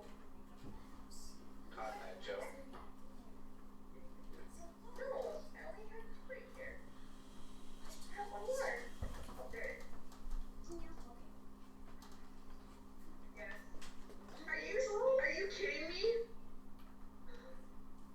It takes 7 points of psychic damage. You watch as this thing, as strange as it is, not having eyes or ears, gets hit by your dissonant whispers and just kind of does one of these things. And now it must move as far away from me as possible. It moves 5 feet away from you.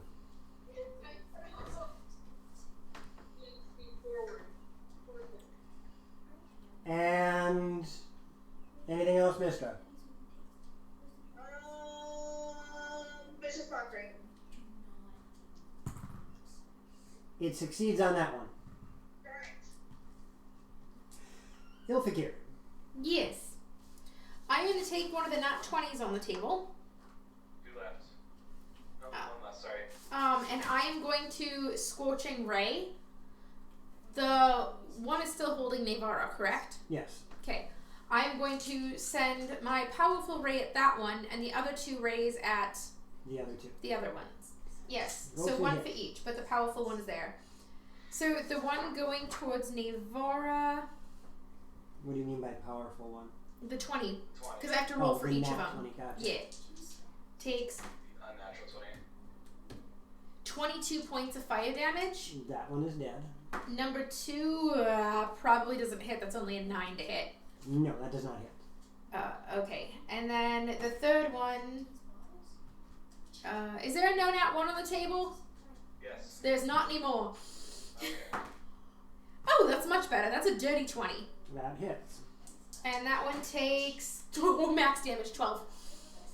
All right. And Mirren smites you, and Mirren smites you, and Mirren smites you. And that one is dead. That brings us to Mirren. There is one to your left, 25 feet away. Time to go smiting. I go up to it and I'm yelling. Oh, to hold on. Nope, never mind. Everybody's good. Magic burst? I will get to that. Okay. Go ahead, Mirren. I run up to it, yelling.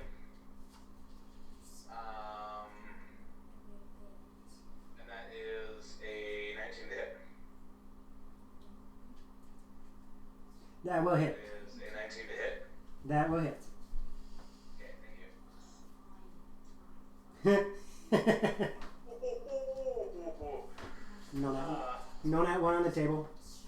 I Yay, just rolled thank maximum you. damage. Nice. And that is? Let's see, 12 plus that. 19. 19 points of damage. It is still standing. Great, I swing again. Roll to hit. Oh, it was a 19. That's gonna hit, I'm sure. Yeah, it hits.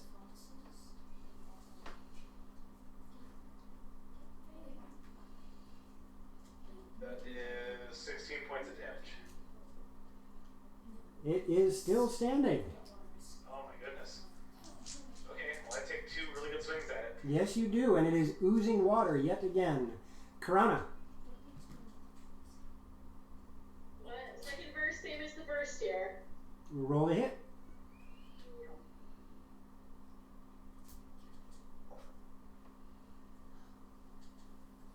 I'd probably miss. That'd be a 9. That is definitely a miss. And how far away are you getting from this thing this time, seeing as you have much more movement? 30 feet. I'm not getting shot by those things again. As you take off, it does get an attack of opportunity from you once you get about 15 feet away. And it rolls a 19 to hit. Yeah, it hits. You take 11 points of bludgeoning damage, 2 points of piercing damage, and you are caught in its tendril. Really? Cool.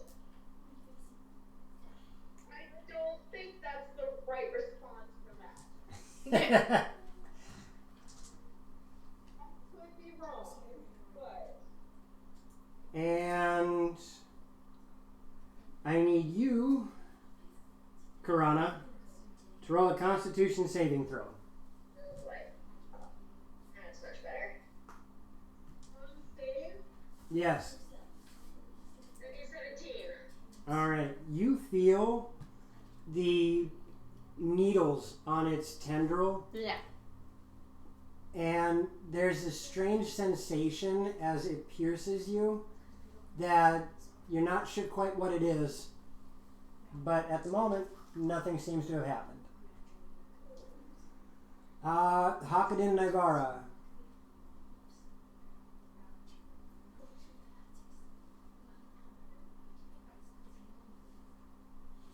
Do you know what you're doing? Sorry, how many are left? Was it just 2 or is there a third one? Just the one. Just one. Oh, just the one. Oh, in which case I'm gonna. How many feet away is it? 25 feet. Oh, perfect. I'm gonna charge again. Roll to hit.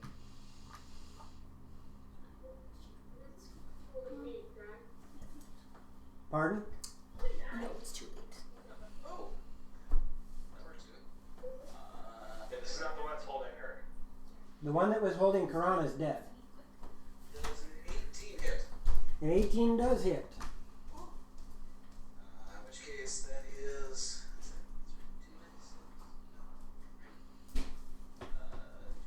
Target takes an extra 2d6.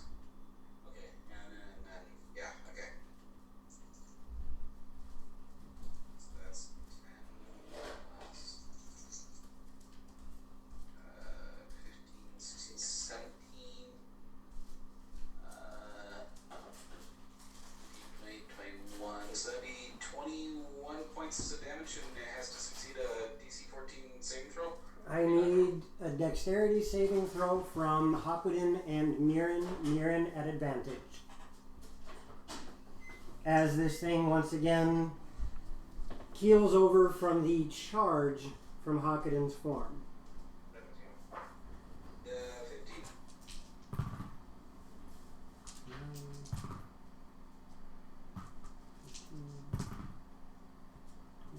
You each take 10 points of piercing damage as this thing explodes in a cloud of needles. Take 5 from rage resistance. Correct. And that was 11 points damage? 10. Oh, 10. 10. Okay, so. 21. Alright. And you guys are now out of combat.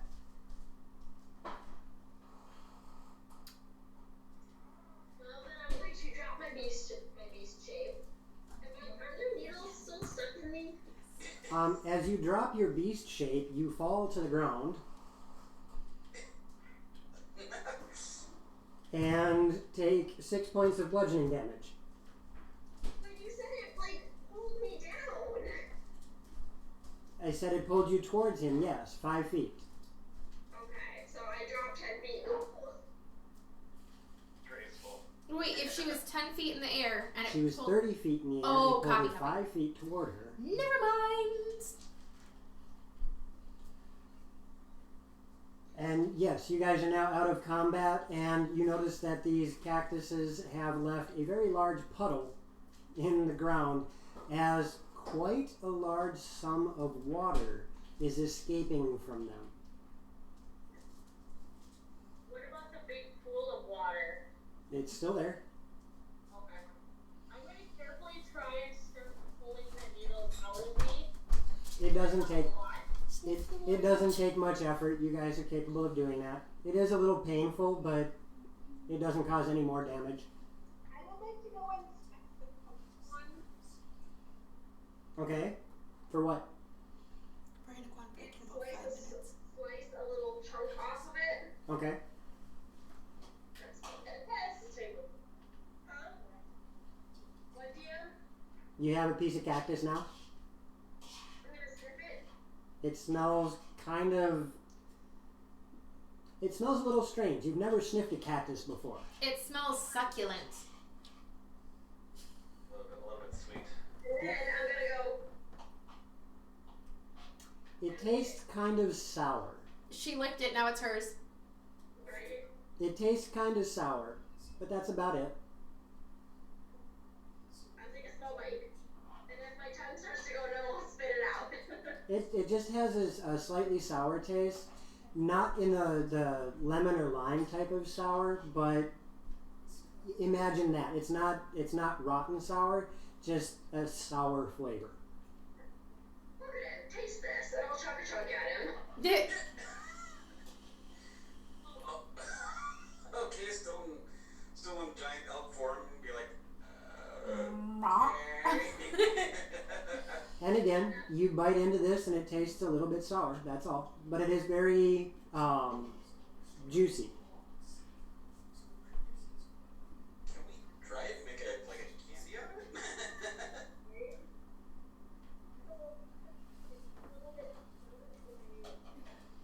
Like watermelon rind almost? Think more like the inside of an aloe plant. Okay. I'll like bring chunks of this cooked cactus around and be like, no, this isn't bad. As you see the giant elk going, Right?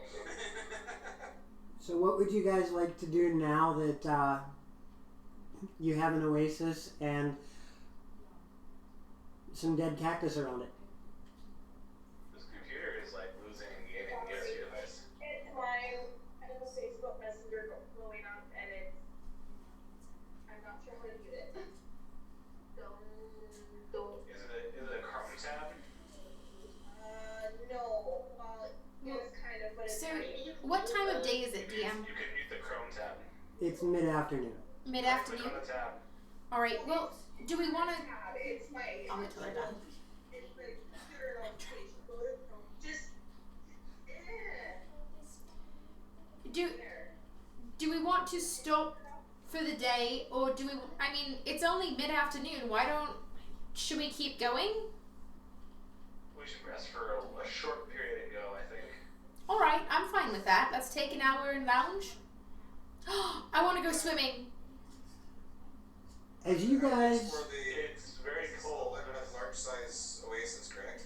It is a fairly decent sized oasis, yes. Like I said, it's 80 feet from your side to the rocky outcropping where Karana was perched in a tree, and 60 feet across perpendicular. And what's it? Roughly. Catch a lizard after we rest. You said it's quite warm out, yes? It is quite warm out, and that water is quite cold. I'm going to go swimming. You start to walk toward the lake and realize that it feels like somebody has put weights around you.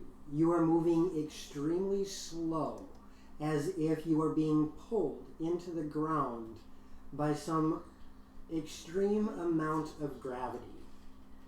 I try and go back the other way. You are moving very slow and with great difficulty. You are currently moving at half speed. This is from Magic Burst. Murin, something's wrong. I will pick her up and I will bring her to the oasis. And when you pick her up, she feels normal. I will carry her at 45 feet for 6 seconds. Well, I'm not going to swim like this until I feel normal again. Maybe we should rest first. I'll be right here. Oh, alright. Well, in that case, I'm just gonna kind of look around. Is anyone else going to swim? The water's very cold. It's also very hot out. I'm going to test how deep the water is actually going to be by maintaining my giant elk form and slowly, You start walking into the water, and you get about 6-7 feet out, and you can feel underneath your hooves that it is a sandy beach even under the water, and you can feel your hooves getting caught in the muck a little bit, but it's fairly easy to move. After you get about 6-7 feet out, the shelf drops extremely quick, and you have no land underneath you. You are now swimming. Fortunately, elk know how to swim. I'm only going to go about waist deep, and I am going to strip first. It doesn't do waist deep. It's calf deep, and the shelf drops. Oh. Well, I am going to carefully. I'm going to carefully try and swim. Am I able to swim with? As you go to step over that shelf, you feel your foot drop, and roll me a dex save.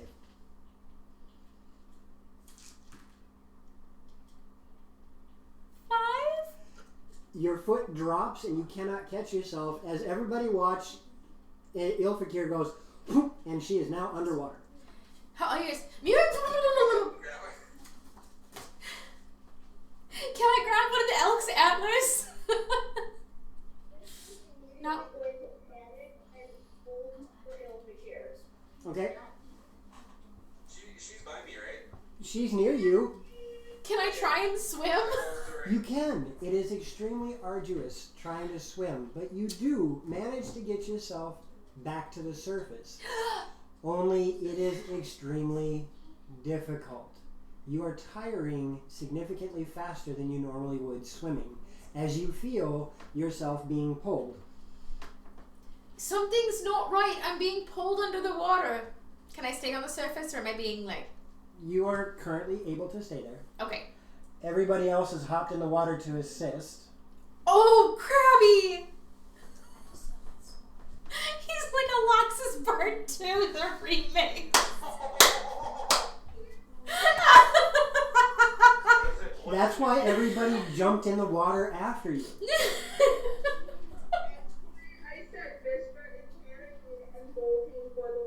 Yes, you guys are in the water next to her now. What are you doing?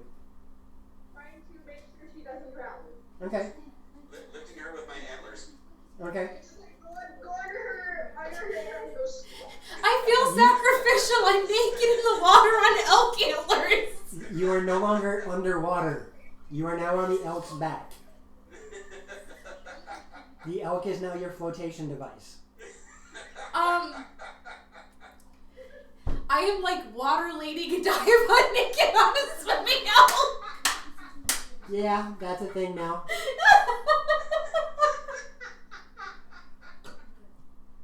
Now, mind you, if this is awkward for me too. I'm so sorry. Now, mind you, if you're taking a short rest, swimming is not considered a light activity. No, especially after that. I'm fine if I don't short rest. I'm just gonna lay on the shore and, cover back up, maybe. No, unfortunately, I can't pick up your clothes. So. So you guys... Oh, jeez. Is everybody taking a short rest? Sure. Yeah. Those of you who are taking a short rest, roll your hit dice, do whatever you need to do. I will also play a jaunty little tune as we rest, so everybody gets an additional. Isn't it a D8? An extra D8 if you are rolling hit dice. Yay. Ooh, that was +8. Wow, that was an extra full. That includes you, honey. Yep. All I did was roll 1 hit die. Plus a I'm D8. at full health, so... That's why I was asking if you wanted. Yeah, that's why I didn't roll. So, you guys take your short rest. You have a chance to recuperate a little bit. The horses drink from the pool. They eat from the cactuses. Everybody seems to be in good moods. What would you like to do from here? Do I still feel heavy?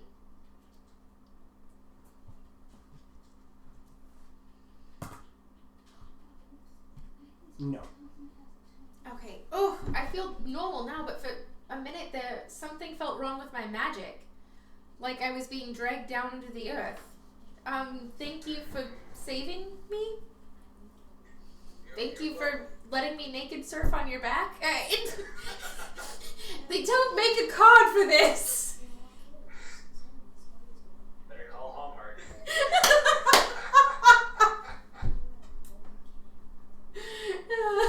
And this is how thank you cards came into being in Loromir. Again, the four of us have already lost one friend drowning. Well, I did not mean to scare you by any means.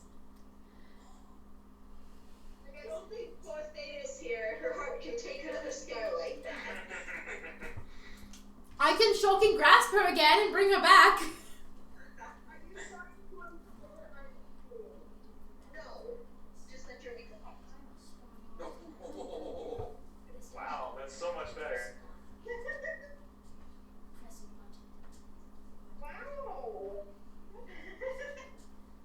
Wow.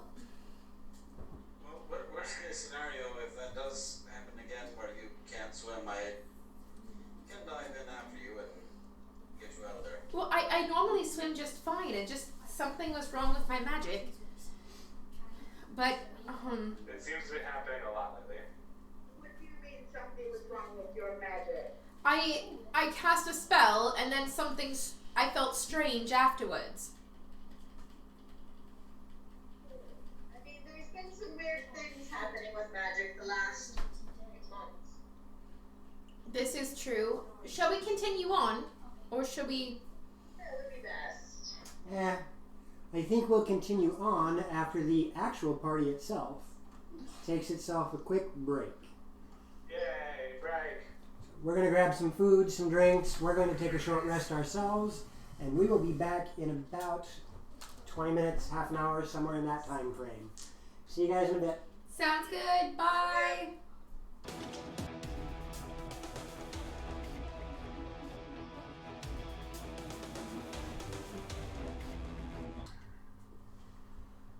And welcome back, everybody. We have taken our short rest. Most of us are ready to play. It'll take a minute for a couple other people to get back as they're in the middle of something. But we will continue on as we can. The party just got done taking a short rest after fighting what appeared to be sentient cacti. And saving Ilfakir from drowning as something weird happened with her magic. As well, while we are on break, I do have to say thank you very much, Kilroy, for the follow. Good to see you here. Thank you for the follow. So, what would the party like to do now? I suppose continue on the way we had been going. All right. You guys, having a few really good navigators in the group, happen to be fairly adept at knowing which way north is and all that good stuff. So you guys have no problem getting your bearings again after all of this. You have half a day of travel left at this point in time. Leaving the oasis, everybody has been refreshed, water skins have been filled. I'll even be polite enough to say that you managed to skin and grab bits of cactus to snack on along the way. You really don't have a way to preserve them, however. Yes, but some fresh cactus flesh will be nice for the rest of the day. Right. You guys, Vistra and girls, you might want to turn a light on if possible. It's getting dark. We already today. did. The lights are on. Okay, so you guys just have a dim house. Everybody is home. Okay. Huh? You just have a dim place. That works.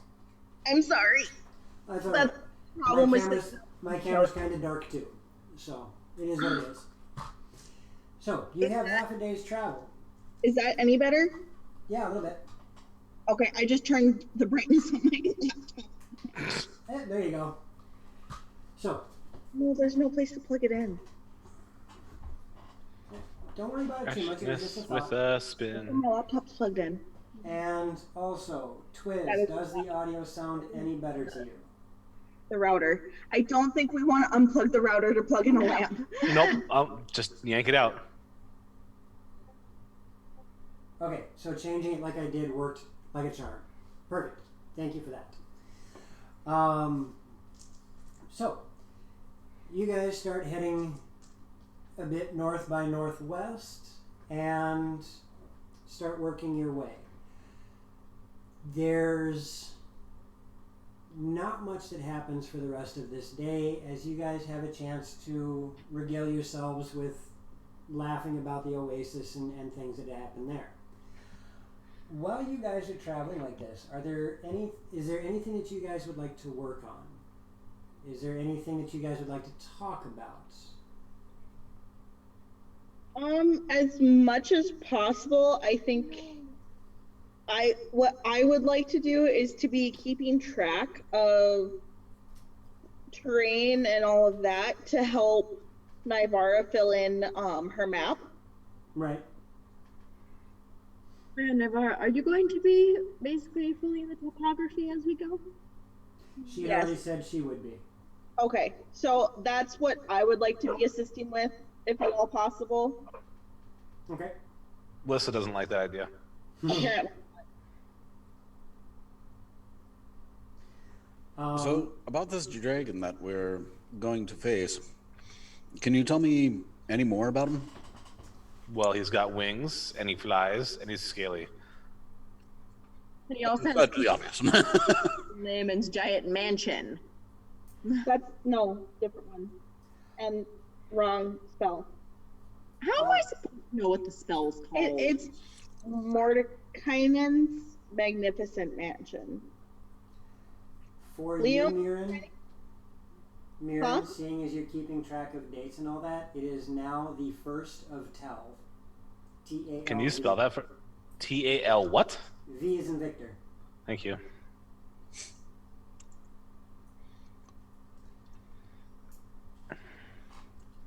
Kitty, like the camera. Right? When you move that bag over by the entryway, make sure the cat's not in it because his Yoshi was sleeping in there. So, do you have any other information about said dragon for Hawkerden? Which dragon? The one you said the one we're supposed to be fighting? No, Ari. No, the one that we're going to be visiting here shortly. He broke my arm in half. Okay. Yeah, I challenged Ari to an arm wrestle, and your arm does this, so it was like this. Whoops. Except the other way. That's what I'm saying. It was like it's like this with the arm up, and then it was like this. So I can't break my arm and show you. The assist. Good luck. I don't think you have the strength of Ari. Right. If you roll a 1, I'm going to giggle. Nope, it was a 7. Vista punches you like, ugh. I move out of the way. We didn't spend all that much time with Ari, Hawkerden. It was rather literally the span of 3 days, if that. We do know that he is incredibly powerful. He was able to take on the group of sorcerers that came after our Draconis. one Vlad, and very nearly drove them off single-handedly. Otherwise known as Draconis Fraterni. Mm-hmm. Yep. Never mind. I'm not gonna. No. Good try. A for effort. So this dragon is friendly to us then? Yeah. Well, friendly to us. Thus far, he has been friendly to us. Whether that trend continues is yet to be seen, as we were warned that dragons can be fickle. Right. Yes, but I don't think we have reason to worry with Ari. And unless we can get a certain dragon-blooded friend to perhaps use her wiles to continue his friendliness for us. She's currently incapacitated. Yeah, she's recovering from that ordeal in the oasis. That's all right. She just can't say no then. Right. Whoa! Consent is king, everybody.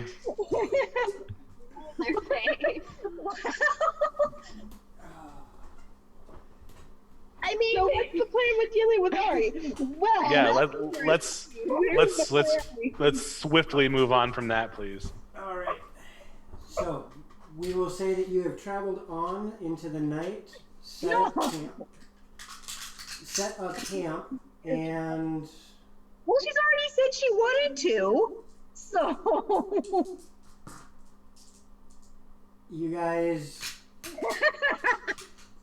I'd like for 2 of you to roll a perception. I'll do. What is my perception? No, either you are or you aren't. I'm just checking to see what her mod was. Yeah. Passive at Either 16. You are or you aren't. Don't worry about your mods. Oh, well, I'm perceiving. Well, you said so without looking at your character sheet first. I think Aaron did as well. Mm-hmm. Okay. What did you roll, Aaron? Oh, I rolled a 5. And Aaron, what did you roll?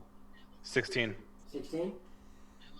So, as the 2 of you on your respective watches are just kind of making sure nothing hinky goes on with the horses, there is,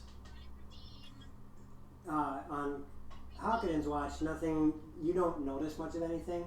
Mirren, on the other hand, you catch a strange glint in the night, a little bit difficult to make out as it is on the edge of your perception, even being as observant as you are, being the half-wolf that you are. Okay. But you swear that you watched stone rise up out of the sand or sand fall away from stone, something like that. It's hard to say exactly which way it happened. How far away? Near the edge of your sight. You'll probably run across this strangeness tomorrow. Okay. I'm not going to bother mentioning it right now. Okay. But nothing beyond that happens. As morning rolls around, we will once again roll d6s. Let's just move this mess. Good job, Tay. Did anybody get a 1? All right. 2. 2 ones. 2 ones? Okay. Huh? As you guys make I also rolled a 1. Yep. You guys make your way through. I went like this. You weren't paying attention. Yeah, I missed that part. I saw the 5 and I didn't see you count down. As you guys make your way through the day, the temperature is starting to get warmer. When we wake up, I am going to mention that I saw something moving in the distance last night. Well, we'll have to be careful. Don't know what it was, though, but it really hard to catch at night. And you keep an eye out on the horizon for what that might have been, and the only thing that you can see is a large outcropping of stone in the same direction that you're headed. It's kind of oddly shaped, but still seems natural for the area. It's made out of a sandstone-like material. Even as you get closer, not much of it changes, but it's a little out of place in the fact that there hasn't been much for large stone formations in the desert. Most of them have just been small outcroppings or stony flatlands that you can see before the sand covers them up again. Mm-hmm.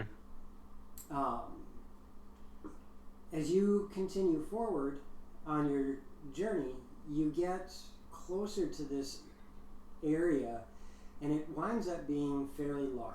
It's easily as big an area as the tiny hut takes up. 10 to 15 feet tall, about 10 to 15 feet wide, and it does provide a bit of shade.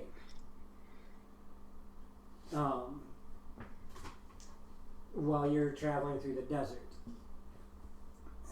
It's the only major feature that you see out here. And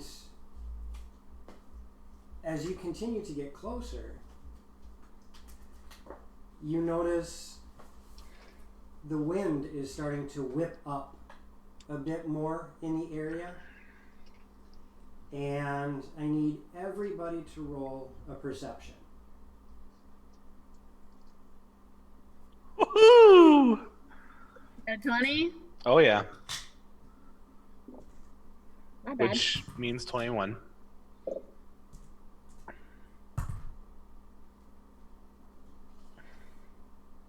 All right. So starting with Mirren. 21 maximum. Hakaden.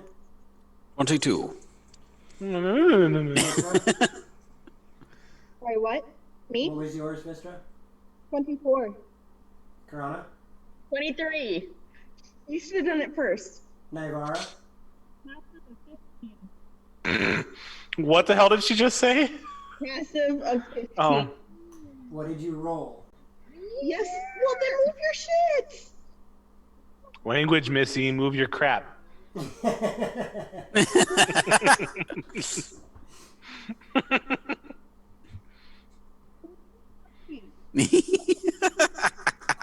Karana. She has to be able to scoot over a little bit so we can hear her. All right. So as you guys do this, and you guys are approaching, and the wind starts to pick up, you see the sand moving about, and in these dust devils that you're seeing whipped up, everybody but Naivara and Ilfikir notice that there's a strange feature, and that they seem almost like every so often you can see something moving inside the dust devils.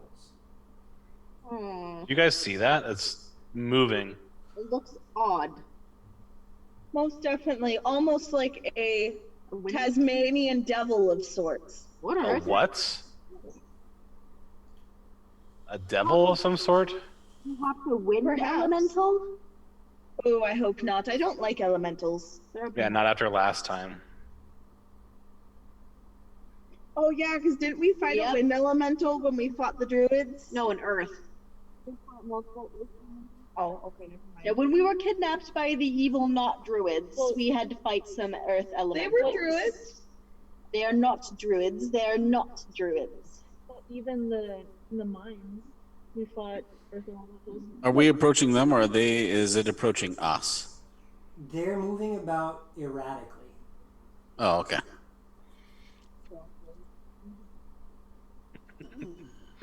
I'm going to keep an eye on it and seeing if it gets any closer.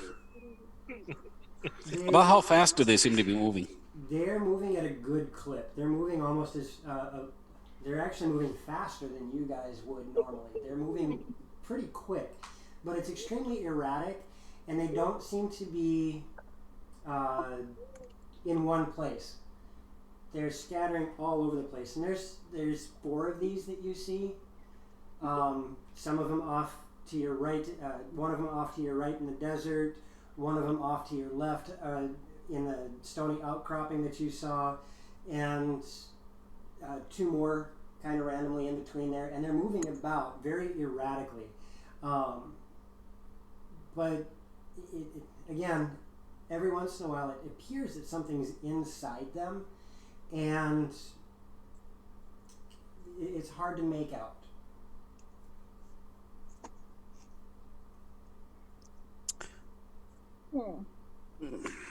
Should we avoid them, or what does the group think? Does anyone have a butterfly net? These A are butterfly net? Net? Karana, these things are easily 7 to 8 feet in height. Does anyone have a large butterfly net? I say that we Sure, I got one in my back pocket. Here, give me 1 second. Oh, nope, appears to have gone. I vote we try to avoid them as much as possible.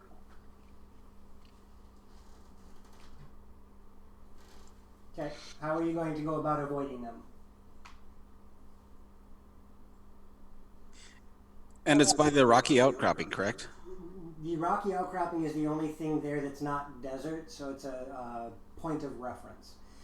One of them is off in the desert itself to the right, one of them is by the outcropping, and two of them are somewhere in between. There's easily, between the one on the outcropping and the one on the right, there's easily 120 feet.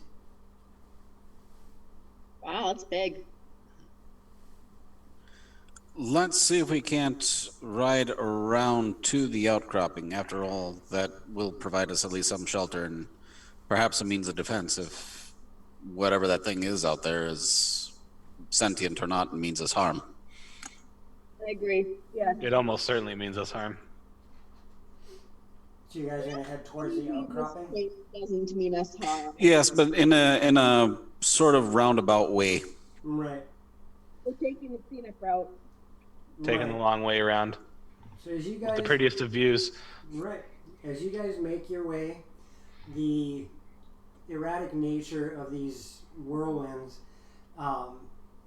they spread out quite a bit, and kind of, they never actually get close enough to where they connect with each other, and they don't seem to dissipate either. There's no real indication that they're advancing on you or anything of that nature, but it does seem, at least in a sense, that they're localized to this area, and your guess, judging by the distances between them, it's about a 300-foot area that these things are floating around in. And as you make your way around the back side of this outcropping, you notice that there's a large amount of stone that juts out and kind of arcs a little bit. There's two more large stone outcroppings that come up, and you figure that the entire, now that you're closer, you realize that the outcropping itself is easily 15 feet tall and 12 feet wide, creating a kind of arcing overhang onto a flat, stony area that hasn't been covered in sand yet. Are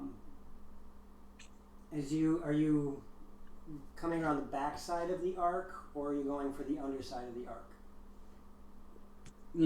Probably along the back side of the arc, I would think. What do you guys?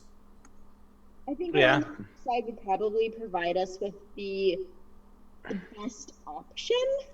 Backside sounds good to me.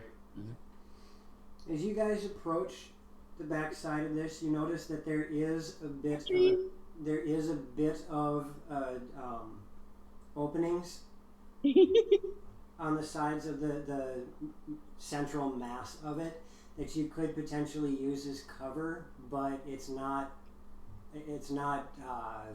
big enough for everybody. You could fit maybe 2 or 3 of you underneath it at the most. And as you continue to approach, one of the dust devils is skipping across the sand, crossing in front of that outcropping. Of course it is. And yeah, it stops right in front of the stone and kind of hovers there for a minute. And we'll say Mirren and Hakkadin again. You both, or no. Vistra rolled a 24 and Karana rolled a 23. The two of you notice as this thing stops and hovers for a minute there are 2 pinpricks of light inside this dust devil that, as you focus on it for a minute, you realize there is a humanoid shape inside this dust devil. Yep, that's a wind elemental. And it's looking right at you guys. Any aggressive moves towards it? Just wave, smile and wave, boys. Smile and wave. It is only 40 feet away from you. Let's not do anything to provoke it then. Shall we move away from it? Well, it's sort of in the way, isn't it? You guys are on the back side of the stony outcropping. It's on the other side. Let's go all the way around, I guess. Looking toward you. I'm no good at fighting elementals. They are not things I can beat up easy. And I'm not exactly equipped for magical fighting for the most part. If it attacks us, I have an idea. But for right now, let's just try to avoid it.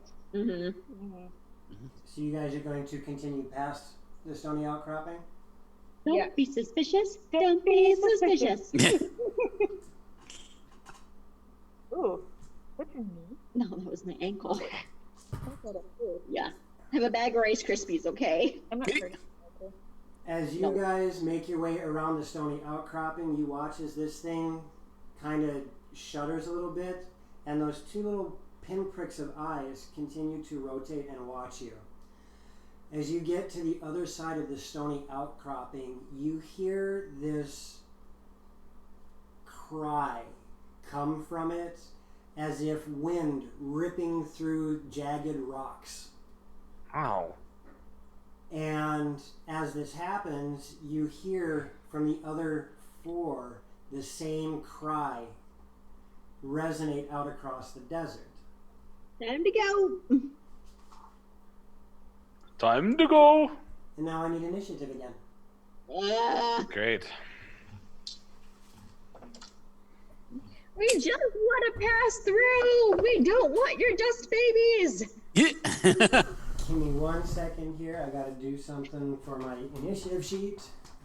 Don't roll it on the glass. I wasn't trying to. Why are you rolling your metal dice on the glass? I'm sorry. Because there's a Baby Yoda puzzle to protect it. Yes, Not this part. That requires you to roll on the Baby Yoda puzzle. I rolled the exact same initiative. I didn't. I rolled lower. I rolled 1 higher. I load roll. You load roll. You load roll. I load roll. Lol.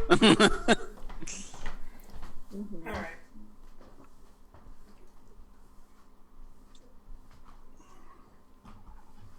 Why? So, starting with Mirren, as you're at the top of the screen. 14.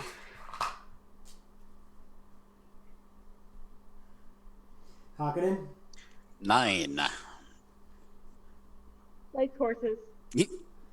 At least you are very stable at the 8-9 area. Vistra? Right. Yes, Vistra. 10. Karana? 12. Again. And Navara. 18. I don't think you heard me. 18. All right. Microphone. Dude. That's funny. I rolled the same number on 2 different dice. So that initiative is going to be the exact same. That is a 1 in 400 chance.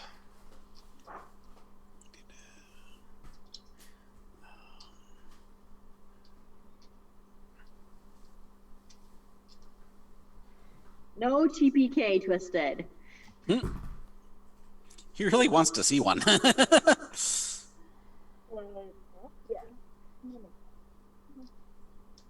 Talk a little bit. And Hello. Oh, that was nice. That's much more. Much better. Okay. Now we can actually see what the level is. After that scream rips across the desert, you watch as the one that's farthest away, about 200 feet away, rushes in toward you guys and covers a quarter of the distance in a flash. Oh boy. Right? Nivara. This creature that started screaming is about 50 feet away from you and is looking right at your group. You just watched one of them from quite a distance away cross, he covered a third of the distance in one shot. Thank you, ZNZ. Hey, thanks, ZNZ. Thank for the you. sub. You watch as this thing covers easily 100 feet in one quick motion, lunging at you guys. Remember I did say I had an idea. And it's inside the tornado thingy? Yes. I'm not equipped for this. Leave it to me. I'm gonna move backwards. Move out of Vestra's way. Okay. Because I'm not equipped for this. But Okay. I'm gonna keep an eye out for the other ones moving closer. Okay. That brings us to Murin. I move out of the way. I equip my claw since it's the only magical thing I have. I engage, and make it so. And I am going to attack if it attacks me. Okay. But I'm going to make way for Vistra since I don't know what she's doing. Okay. Do I need to move further? What do I need to do? Get behind me. I get behind her. Okay. Her. And as you finish moving, the two of you start to back out of the way. Everybody feels the ground start to rumble.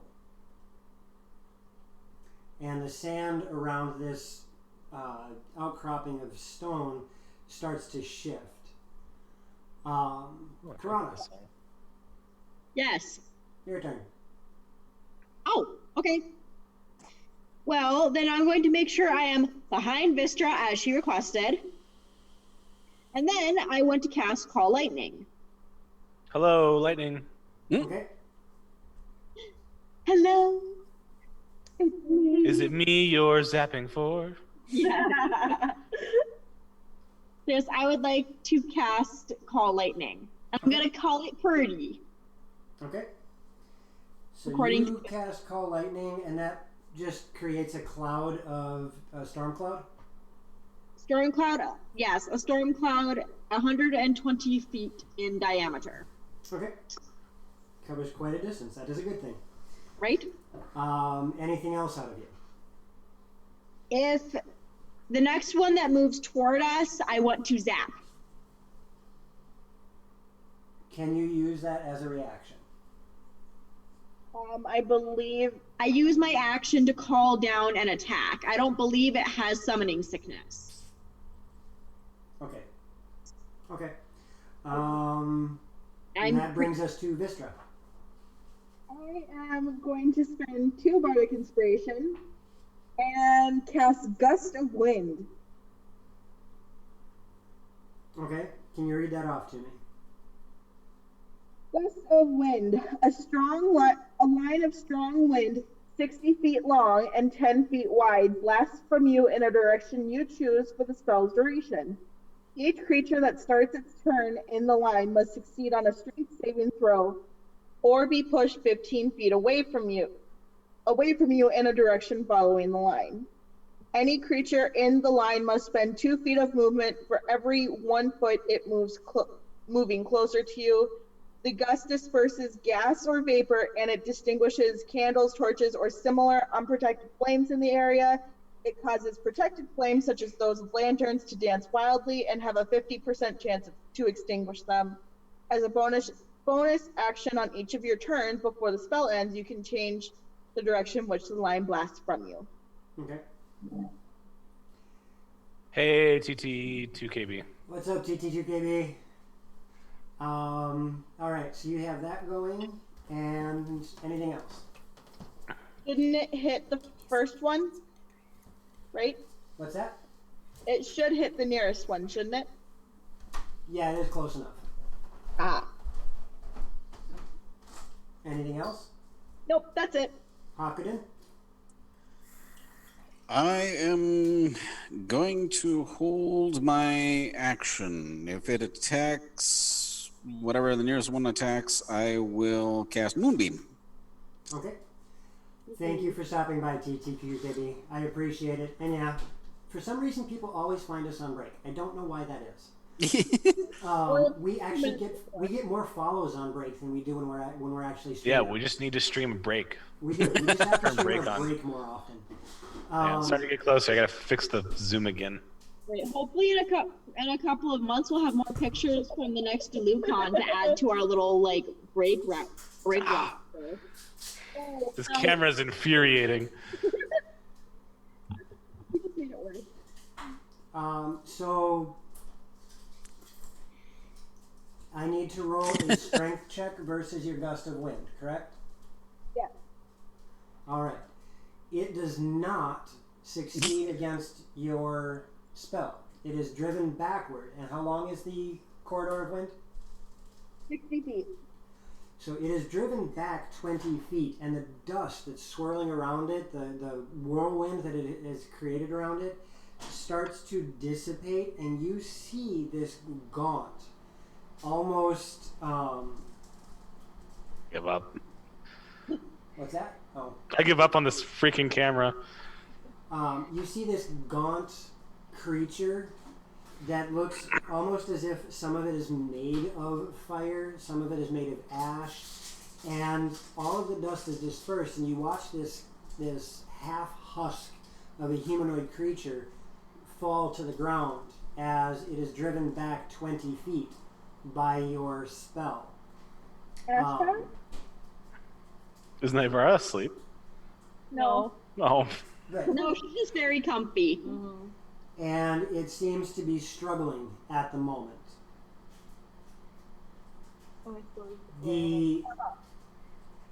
The two other creatures, whirlwind creatures, shoot forward. The one that's further to the south approaches. It is now within 120 feet of you guys.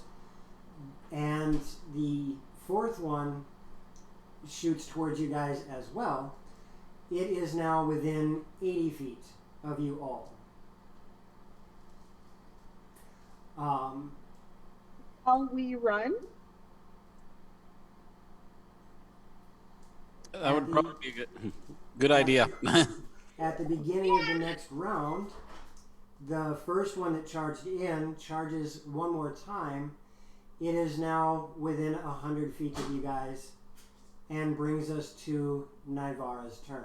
Kind of a poor time for our wizard to be incapacitated. She's making her way back slowly.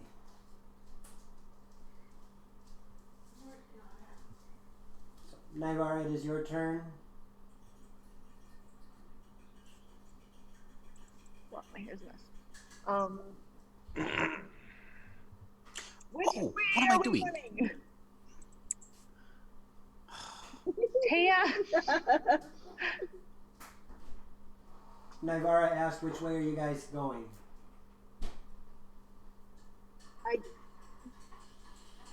The way we were headed? Yep. If the way we're headed is not being blocked by those things and they're not coming from that way, I'm gonna take my horse and just go. Because I'm not equipped to fight these things. Alright, so you head to the north on your horse and run away. Mirren. Well, we're running. Well, Nivara did, and Vistra suggested it. Okay, I run 90 feet the other way. Are you not riding your horse? I ride my horse more than 90 feet the other way. Okay. So you start riding north as well. The tremor that you felt earlier happens again. And when you get a moment, roll your initiative. Okay. And as this happens, your horses spook and they stop moving. 5. Oh no. 5 in total? Yes. Okay. And as they stop, everybody watches as that stony outcropping starts to grow in size. Slowly Yeah, we're but surely, definitely not equipped to fight that. slowly but surely, it rises further and further out of the There you go. ground. And you notice that this stony outcropping takes on a very vaguely humanoid shape that stands 25 feet tall. Hey, I just drew one of these. I just drew one of these things at you a couple weeks ago. And what appears to be a head kind of swivels, and you can hear stone grinding on stone. One of the rocky protrusions off of its side lifts up and slams down with the force of large boulders toward the creature that you just knocked out of the air. And you watch as... Does it actually do it? Almost. As it slams down on this creature and buries it up to its shoulders in the dirt, causing Lord knows what kind of damage to this thing. And the other large outcropping of stones falls down behind it, slamming on top of this thing, driving it like a nail deeper into the sand. And it is no longer visible. Jeez. Yep. Time to go. Well, from one threat to another. Karana. Yeah, I'm a moving. Like, I am trying to urge my horsey forward. Like, okay, let's go. Out of the frying pan into the fire. Right. Vistra. It's like that scene in like an underwater cartoon or whatever, and it's a fish eaten by a bigger fish than eaten by a shark. Yeah. When I saw the creatures telling each other, we gotta go. Like They're it's- distracted. Like it's literally just like this. Yes. We're just Vistra. now distracted. That would be the bone creature. So, Now we just need a Sarlacc to show up. Right. No, that would be the bone creature going dun dun dun dun. Question. How close is the rock formation? Probably about 25 feet away. the wind can howl, yet the mountain does not bend. No, the mountain crushes the wind. So is the wind hitting the rock formation? No. The Okay. rock formation is slightly outside. Cool. Is there another, if I move the wind, is there another creature that I could hit? No, the nearest one is 80 feet away. Okay. I am not going to drop the Right. wind then, but I'm going to start moving All right. away. Far away.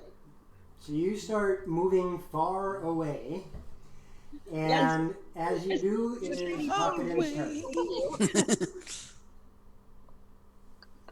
turn. Hawkeden. I'm gonna start moving myself.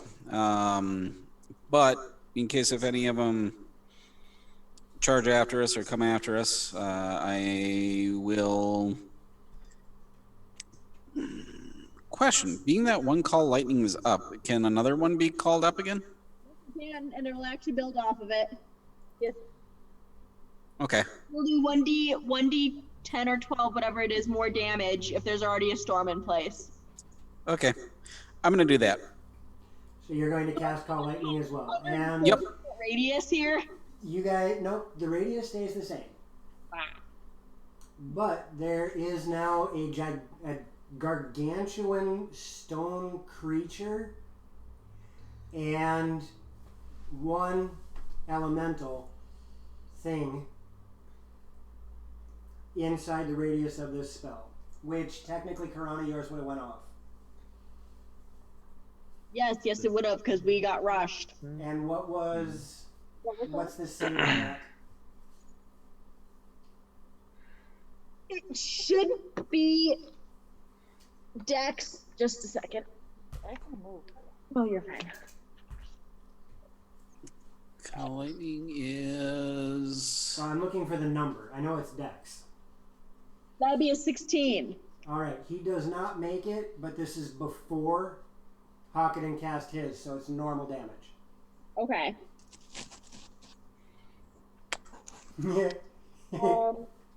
That's what I say to you, Twiz. Yeah. Okay, it should be in.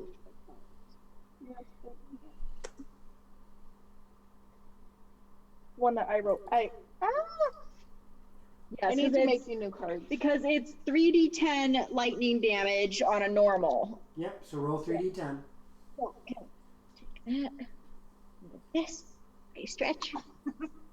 Stretchy stretch. Hold still. Okay, this is my 10.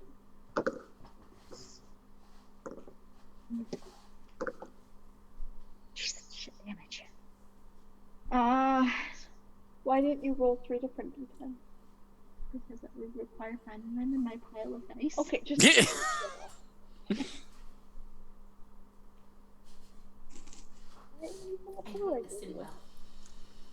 13. Too many people. Yam, did you hear me? No. Okay. 13. All right. She said 1,444. Right. As the lightning bolt streaks down from the sky and slams into this creature, you watch as it kind of dissipates around the creature. Not quite as effective as you thought it would be. But there is still a response, and it does not seem pleased. Alright, so lightning damage is not the best. I mean, wind elemental makes sense. And Hawkeden, you pretty much have your choice between the same tornado dust devil thing and the gigantic earth creature thing. Does it appear to be more interested in attacking us or the dirt creature? You don't know. All you saw was it smash its fists into the one that was on the ground. Okay. I'm gonna assume that it just doesn't like the wind duties, and yeah, I might as well. Actually, no. I'm gonna hold my attack. Okay. Until we actually get attacked. You watch as one of the dust devil thingies starts darting in the opposite direction. Whereas one of the other ones comes in closer to the giant stone creature, though it still seems more intent on your group. It is not close enough to do any damage to anything yet, though. Ilfakir. Yep. You have 3 dust devil looking things that have a humanoid shape in it with glowing eyes that are approaching you, and a gargantuan 25-foot tall stone creature thing that just rose up out of the dirt and smashed something into the sand. And they are coming towards us. The giant stone thingy hasn't moved yet, but the dust devil thingies have. You watched Vistra use a spell that created a gust of wind that knocked one to the ground. Okay. You saw a lightning bolt come from the sky that did not seem too... It didn't seem to have as much of an effect as you would think it would. Alright, how far away are these dusty thingies? One of them is 80 feet away. One of them is 60 feet away now. And one of them is 100 feet away. Awesome. That's very effective. And my party is running. Well, half your party's running, and one of them is moving as fast as she can while maintaining her spell. Okay. Give me their distance one more time. One is 80 feet away. One Okay. is, and that one's pretty much in front of all of you guys. Okay. One of them is 100 feet away, a little bit to the right. Probably Okay. about 100 feet away that direction, and almost due south of you. There's one 60 feet away. Okay.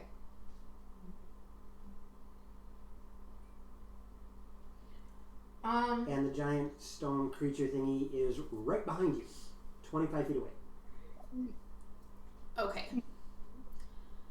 And the giant stone creature thingy is aggressive. Well, you're not sure. All you know is it rose up out of the ground and smashed one of the whirlwind thingies like a 6-penny nail into the dirt. Can I roll insight to tell if it's aggressive or not? Or There's no discernible features to read. okay. It is gigantic stone creature. Okay. It vaguely resembles a humanoid shape. Are Vaguely. we anywhere near where we think there might be a possible... Are we anywhere near where we think we need to be? You haven't seen any indication of the God's Cleft yet. Okay. I'm going to look at this stone thing and in Celestial say, "We mean you no harm." It does not seem to respond. What are you doing, Taya? I am going to hold my action. I'm holding a spell. And if it attacks me or any member of the party, triggering the spell between it and us. What spell? Wall of Light. Okay. And are you doing anything else? I am going to... Yeah, I'm going to be moving back the direction that the rest of the party is. So you're heading north with everybody else. Yes. All But right. I'm only moving half my movement. And now the last elemental creature that was about 100 feet away is right up on top of the giant stone creature, and you watch as it attempts to do something to the giant stone creature, and you see a look of confusion on its face. Okay. Whatever it did doesn't seem to be very effective. I mean, What? Which brings us to the one that's 80 feet away, closes in on the rest of the group. And we'll see if that works. High or low, Vistra? Whoa. You get lucky as you riding away manages to catch just right, and the creature gets caught by an edge of your spell.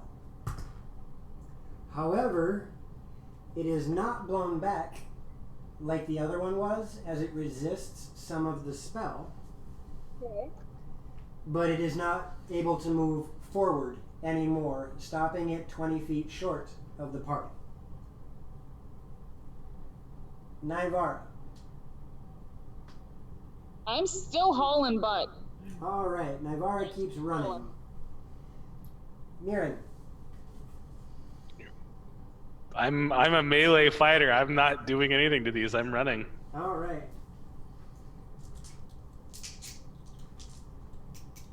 I'll do this. Mirren and I are both like, nope, can't do. Not my problem.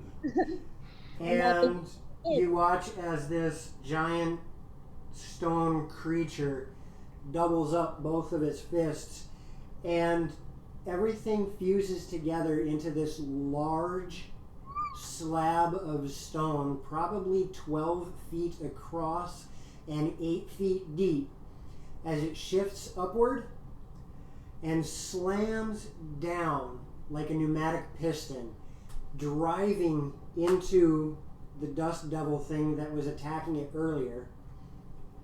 And you watch as it is crushed into the dirt, and as the stone separates into two arms again, you see just a little bit of wisp starting to reform into a shape, as it did not one-shot this one. Karana. Oh. I say we let them fight each other and go. All right, so Vistra, Yep. what are you doing? Run, Bill, run! Pretty much. Are you going to maintain your spell? I am going to maintain my spell and keep myself at the back of the party.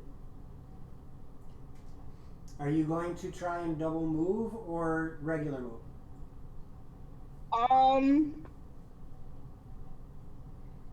At this point, what would Bill's speed be? Same as any other horse, 60 feet. Okay. Probably at this point, just regular move. Okay. And Hakkaden? I am going to stand nearby Vistra to provide her cover should she, need to GTFO. So The you're one right that's beside her? I'm What's going that? to look at him You're and riding beside her? Yes. Okay. Yep. I'm going to look at him and gesture for him to continue ahead. Because I can GTFO if I need to. Okay. I'm going to ride, ahead about 20 feet just in case if things go bad. Okay. And Scale. being that thing seems to be intent on pursuing us, I'm going to utilize my Call Lightning on it. All right. Is there still net 20 on the field? Nope, I have to save against it. Okay. And I did not. Okay. I'm going to utilize my cleric special ability and maximize the damage. Ooh. Okay. Good. So is the other Call Lightning still up? Yes, Yep. it is. Okay, so that's 40-10. 40-10. Okay. So 40 points of damage. Again, Yay, high five, Crash. and you realize that the combination of your two spells is working very well, as this bolt of lightning comes down that has an icy blue-white color to it. Ooh. Much brighter than the previous one that came down, much thicker, as it smashes down into this creature. And even though some of it doesn't seem to be affecting the creature, it still looks like this was a massive freaking blow to the creature, and it reels a bit from the pain. Good job. Real good. And that one's gone as it is running away. One of the tornado thingies has just vanished over the horizon as it is beating feet just like the rest of you guys are. And the second one, he tries again. And this time he actually does manage to make contact with the giant stone creature as his body is reforming. And you watch as this strange black energy pulses through this gargantuan stone creature, and some of the stones start to crumble a little bit. Ooh. Hakkaden, you would be very familiar with this. It looks very much like necrotic energy. Ah. And Ilfakir. Yeah, we don't want that to touch us. And that came from one of the dust devil things. And the stone thing has made no aggressive move towards us, just the dust devils, right? At the moment, it does not seem to have. Okay. I would like to cast. I'm gonna cast magic missile at the dust devil attacking the stone thing. I cast magic missile in What's the the darkness. range on it? Magic missile, Yeah. 120. Okay, you are just in range.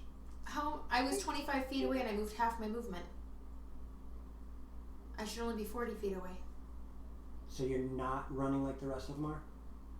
No, I said I was moving in that direction, but only half my movement because I was. So you're not running like the rest of them are? No. Gotcha. Not yet. Okay. Magic missile at 2nd level at the one attacking the stone thing, and I'm going to state in common, leave him alone.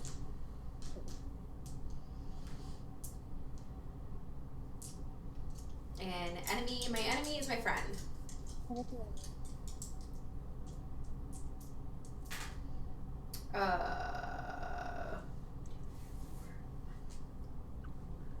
13.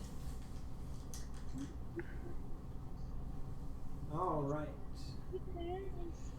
And with that, you watch as the missiles unerringly strike the creature, and in a volatile explosion of wind and ash. Nice. Well done, Ilfakir. And? I am now going to follow my party, my full movement, but before I do, I am going to give a courteous bow to the giant elemental thing. Okay. Because if it decides to come after us, I have a feeling it kind of could. Thank you for the follow.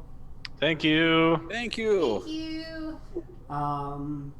And with that, we get to him who once again manages to stay in its form, not being blown away by the gust of wind. And it tries to move around. Have fun with Everstorm. I'm going to poke in and check that out. I found a body. Thanks, Krabby. It starts to move around the burst of wind, trying to approach you from a different angle. And again, you notice that this thing moves with an exceedingly crazy amount of speed and cuts Vistra and Ilfakir off from the rest of the group. It is now between Vistra and Hakaden. Gotcha.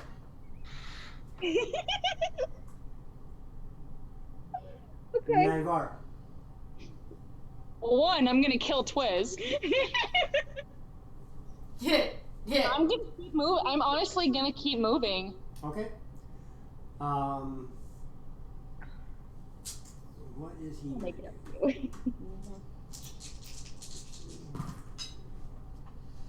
All right.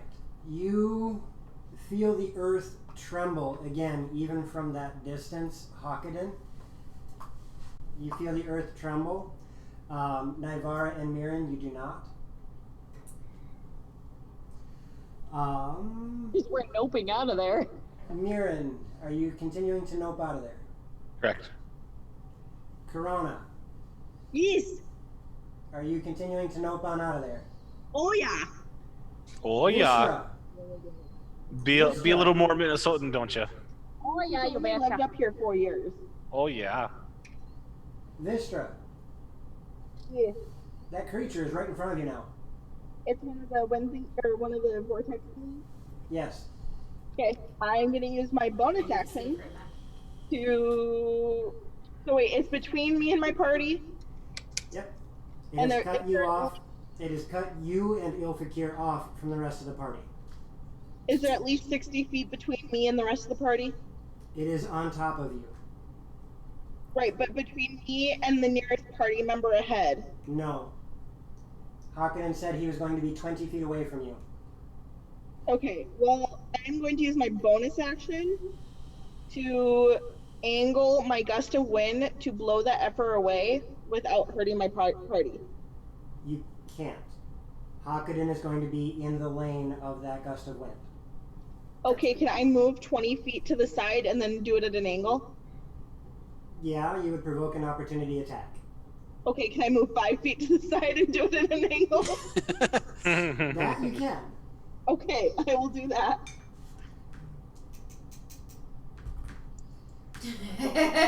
It manages to succeed on its save. That's fine. I told you. Mm-hmm. Which brings us to Hakuden. I'm gonna use Call Lightning again. It is out of range of Call Lightning now. It is? Yes. Yay, Loxy subscribed. Yay! Yay. Alrighty, in which case, Okay. I am going to drop that spell. And how far away is it from me? 20 feet to your south. And it's out of range of Call Lightning? I thought Call Lightning was 120 feet. With as much as you guys have moved, it is now out of range. Okay. If it was centered where everything was at first, it is now on the outside of the spell. Okay, gotcha. Okay. Sorry, I was thinking that the spell was following us. Never mind. Oh, thank you for the gifts. That was my bad. Thank you. Thank you. In which case, 11 away. I am going to. Yeah, we're at 39 out of 50. We'll get there. I know. Let's see here. Oh, where did that spell go? Ah, crap. Cotton Eye Joe. Holy smokes. What? Uh-huh. Oh, geez. What? An anonymous gifter. Well, there's 10 of them. Wow. So Thank you. we're now 1 away. Thank you very much for those subs. Thank you very much. Thank you, anonymous donor. That's crazy. Thank you. Let's see. I have. Oh shoot! If I do that, I'm going to cut them off too. Because I can't do wind wall, correct? Otherwise, no. Sorry, looking up the spell. You know what? Yeah, I'm just going to do that and utilize Moonbeam. Hey, now we're at 52. Hey! Fantastic. We hit our mark. Congratulations, everybody. We are at 50 Woo! subs. Wow. We're Thank beyond you. Well, 52. Oh my because God. Why not? 52 is amazing number 2. That's cool. Thank you for all of those gift subs. Wow. Thank you. That's The party freaking will cry awesome. if we want to. Where's the sublord though? He's off worshiping his goddess. Right? Literally. And I'm going to cast it at 3rd level. All right. What are you casting again? Moonbeam. Okay. Which, is that my save or is that just a regular attack? It doesn't do anything on the first round. Right. So, yes. Creatures. Con save on my on the start of my turn. Yep, that's correct. Ilfakir. I am going to. What is that big elemental thing doing? Nothing so far. All right, and it's me and Vistra, and she just blew that dust devil away. No. I thought she. She turned the gust of wind towards it, but it saved its. Oh, copy. That's what. Sorry, I'm still catching up. I'm gonna go. So I'm up next to Vistra, and I'm in a wall of light on the stupid thing. Okay. Let me re-pull How that big up. is Wall of Light? 60 feet long, 10 feet high, 5 feet thick. Okay, so a 60-foot long wall between you and the party springs up. That's fine. And what is special about this spell? Creatures in its area must make a Constitution saving throw. On a failed save, it takes 48 radiant damage and is blinded for a full minute. On a successful save, it takes half damage and isn't blinded. It takes half damage. Okay. Until the spell ends, I can use an action to launch a beam of radiance from the wall at a creature within 60 feet of it. You're trying to get to 5, aren't you? I want to hit 5 too, so I'm not complaining. Okay, so it takes half damage. So just making sure and it is also bright light. Yes. There we go. Oh, we're just about there. Boom! There we go. Nice. Level 5. It takes 15.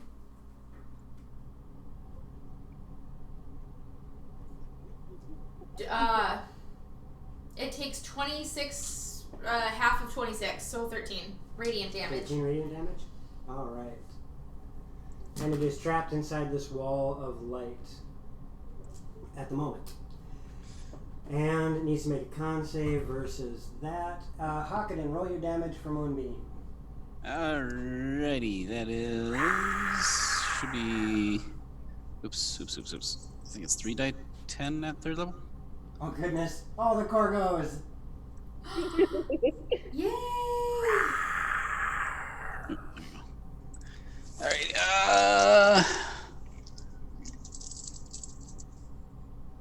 yeah, 3rd level is 3d10. Okay, that is a 8 and a 9 and a 5. Okay. 8, 9, 5.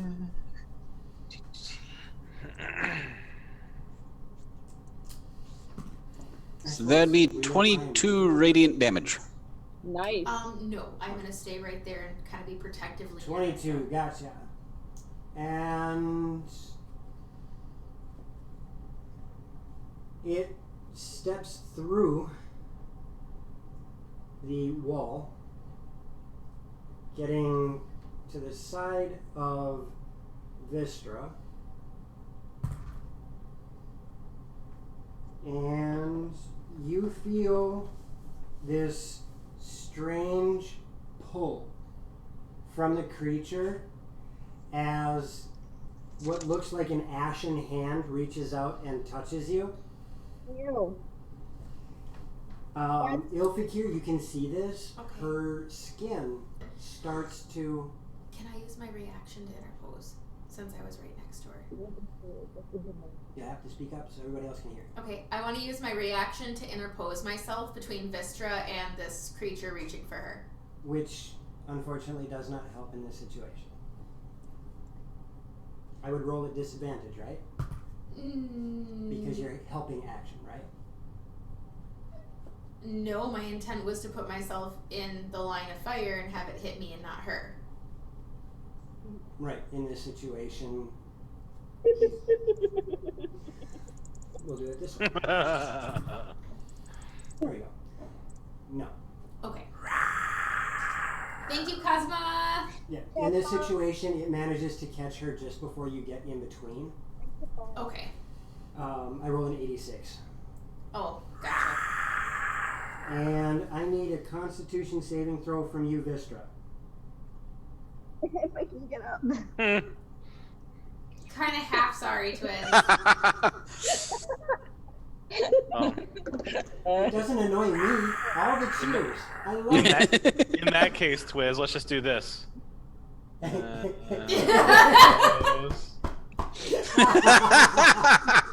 All around. Sorry, not sorry. Vistra, can I get a con save? Behave now.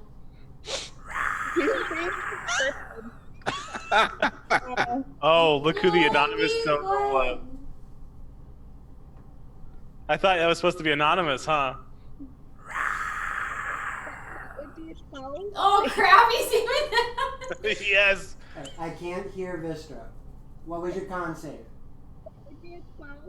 A 12. 12, yeah. All right. So, you, being struck by this creature, feel your mouth turn to sand. Ew. Holy Oh, is it smokes. second? Wow. Yeah. This is a fun day. You guys are just being amazing. You feel your mouth turn to sand. Oh my gosh. Your Ilfikir, you watch as her skin starts to dry, almost like it's cracking. Ah! Vistra feels her body, you feel your body getting rigid and sore, and you're feeling all of the sensations of dehydration. You take from its touch. Hey, we did it! 10. Hype train! You take 24 necrotic damage. You've received a level 5 hype train emote. Yes! Vistra, Yeah. you take 24 points of necrotic damage, and your maximum hit point total is dropped by 24. Like, permanently?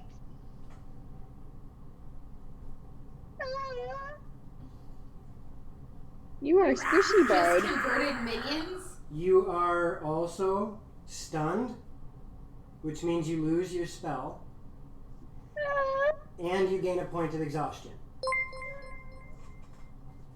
Holy. Oh my god, what is even happening? Alright, this is an absolutely entertaining story. What is even happening? You guys are way too fun. I love it. Oh my god. Okay, so you caught all of that, Vistra? Yeah. Okay. This is why we run. I was trying to. Well, she's stunned. Her horse is not. And her horse is smart. Her horse starts trying to get away. Thank you, Bill. Because Bill is sentient now. Okay. Bill's like, nope.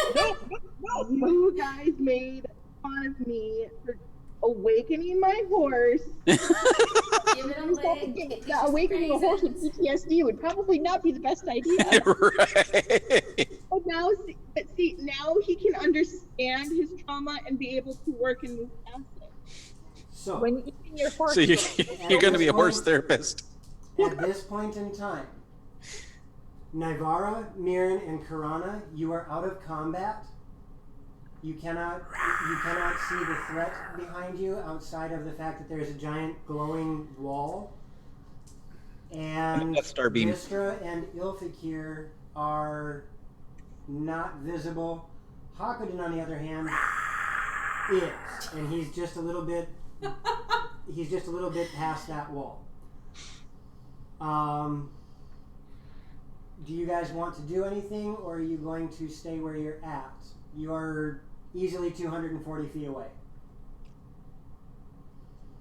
Seeing as we can no longer see the threat, I would like to hand my reins off to Nivara, hand my little succulent baby over to Nivara. See, if it gets hurt, I will not be happy. And go into that vulture form again so I can keep an eye on what's going on.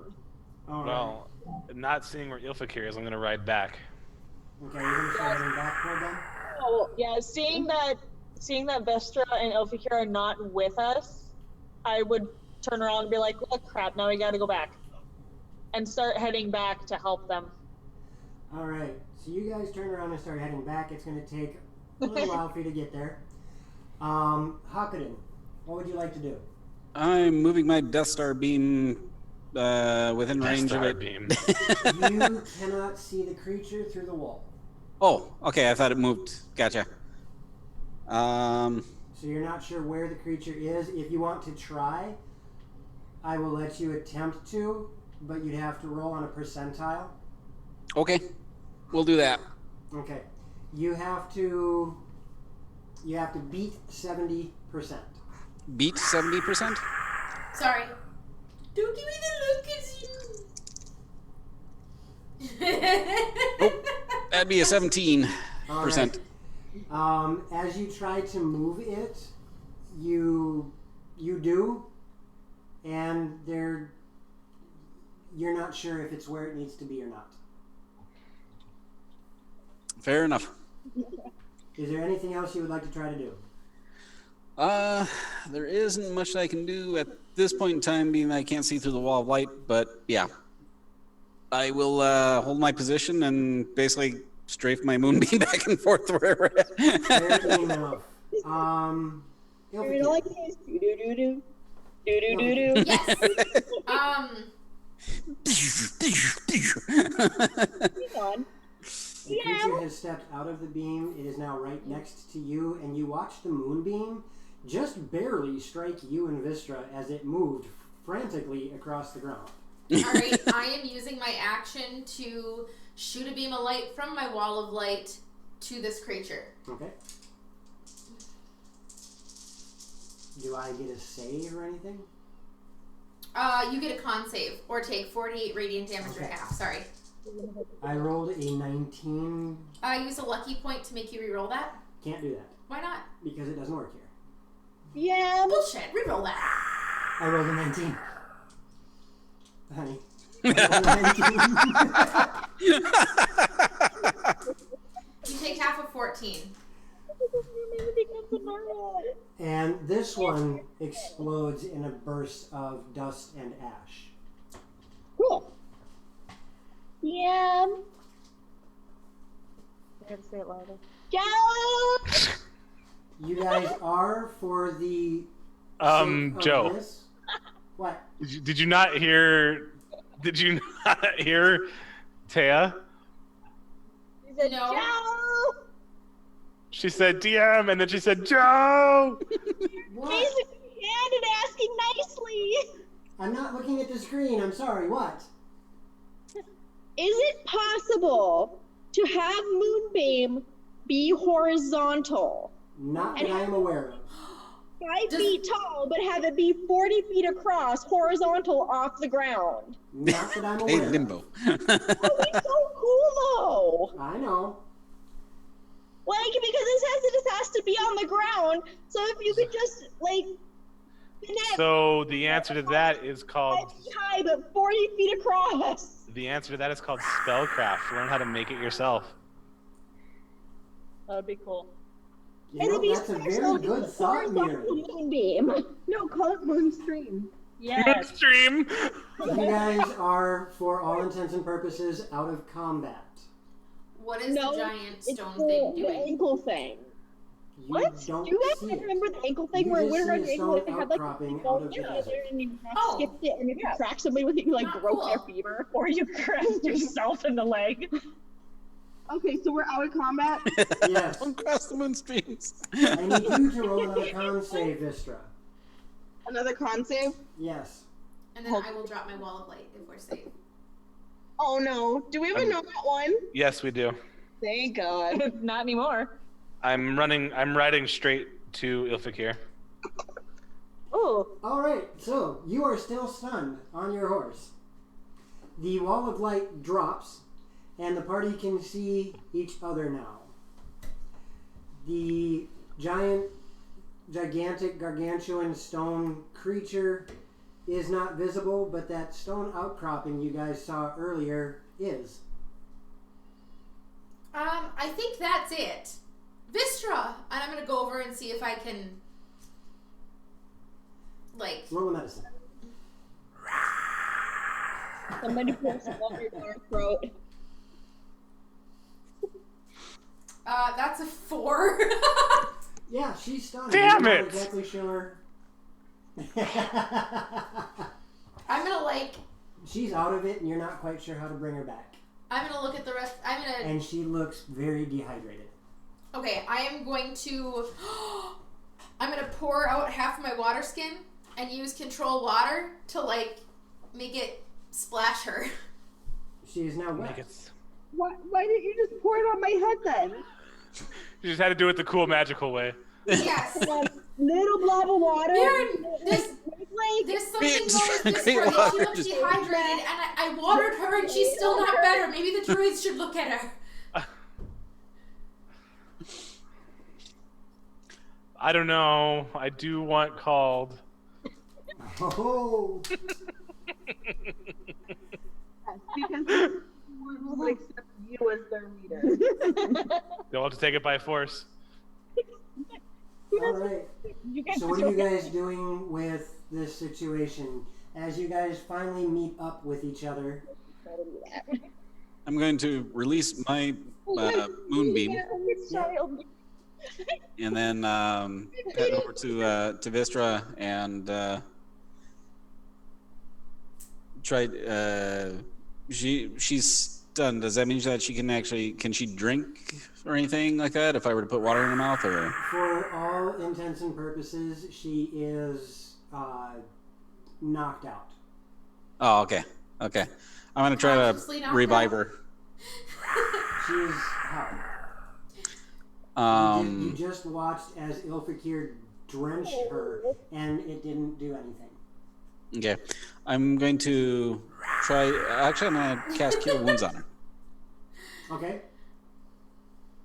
Which would be, is it 1 die 8, I think, or something. I think it's 1 die 8. You leave my face alone. Yeah, that's 1 die 8. Okay, plus. So 5. Shoot! I can't see my stuff here. Where's my? No. Ah. Sorry, I dropped my papers. Hang on. No, turn your face Welcome towards. to Dragons in the Dining Room, folks. We're rapidly approaching Dragons After Dark territory. No, you already said yes. I talked it over with Miss Fatal Pillow. He's muted the stream. So 12 points of healing. Vistra, you wake up and you are feeling severely dehydrated. You took 12 points of healing, but your maximum HP has dropped by 24. So if you're at your max minus 24 already, the healing doesn't do anything to you. You also have a point of exhaustion. I think I need to sleep. And give her some of my water as well. We just rested. Yep. I will take some water. Okay.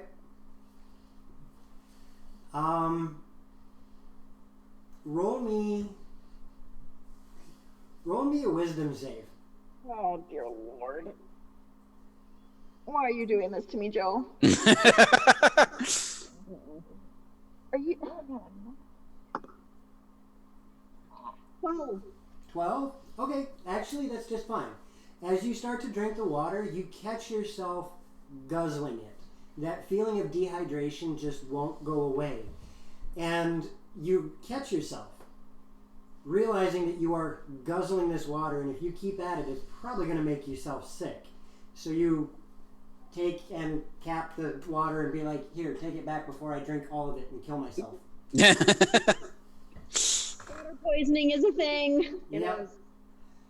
And with that, boys and girls, the party has just seen some of the crazy things that happen in this desert. Attacking cacti, a gigantic creature made of stone. Attacti, if you will. Attacti.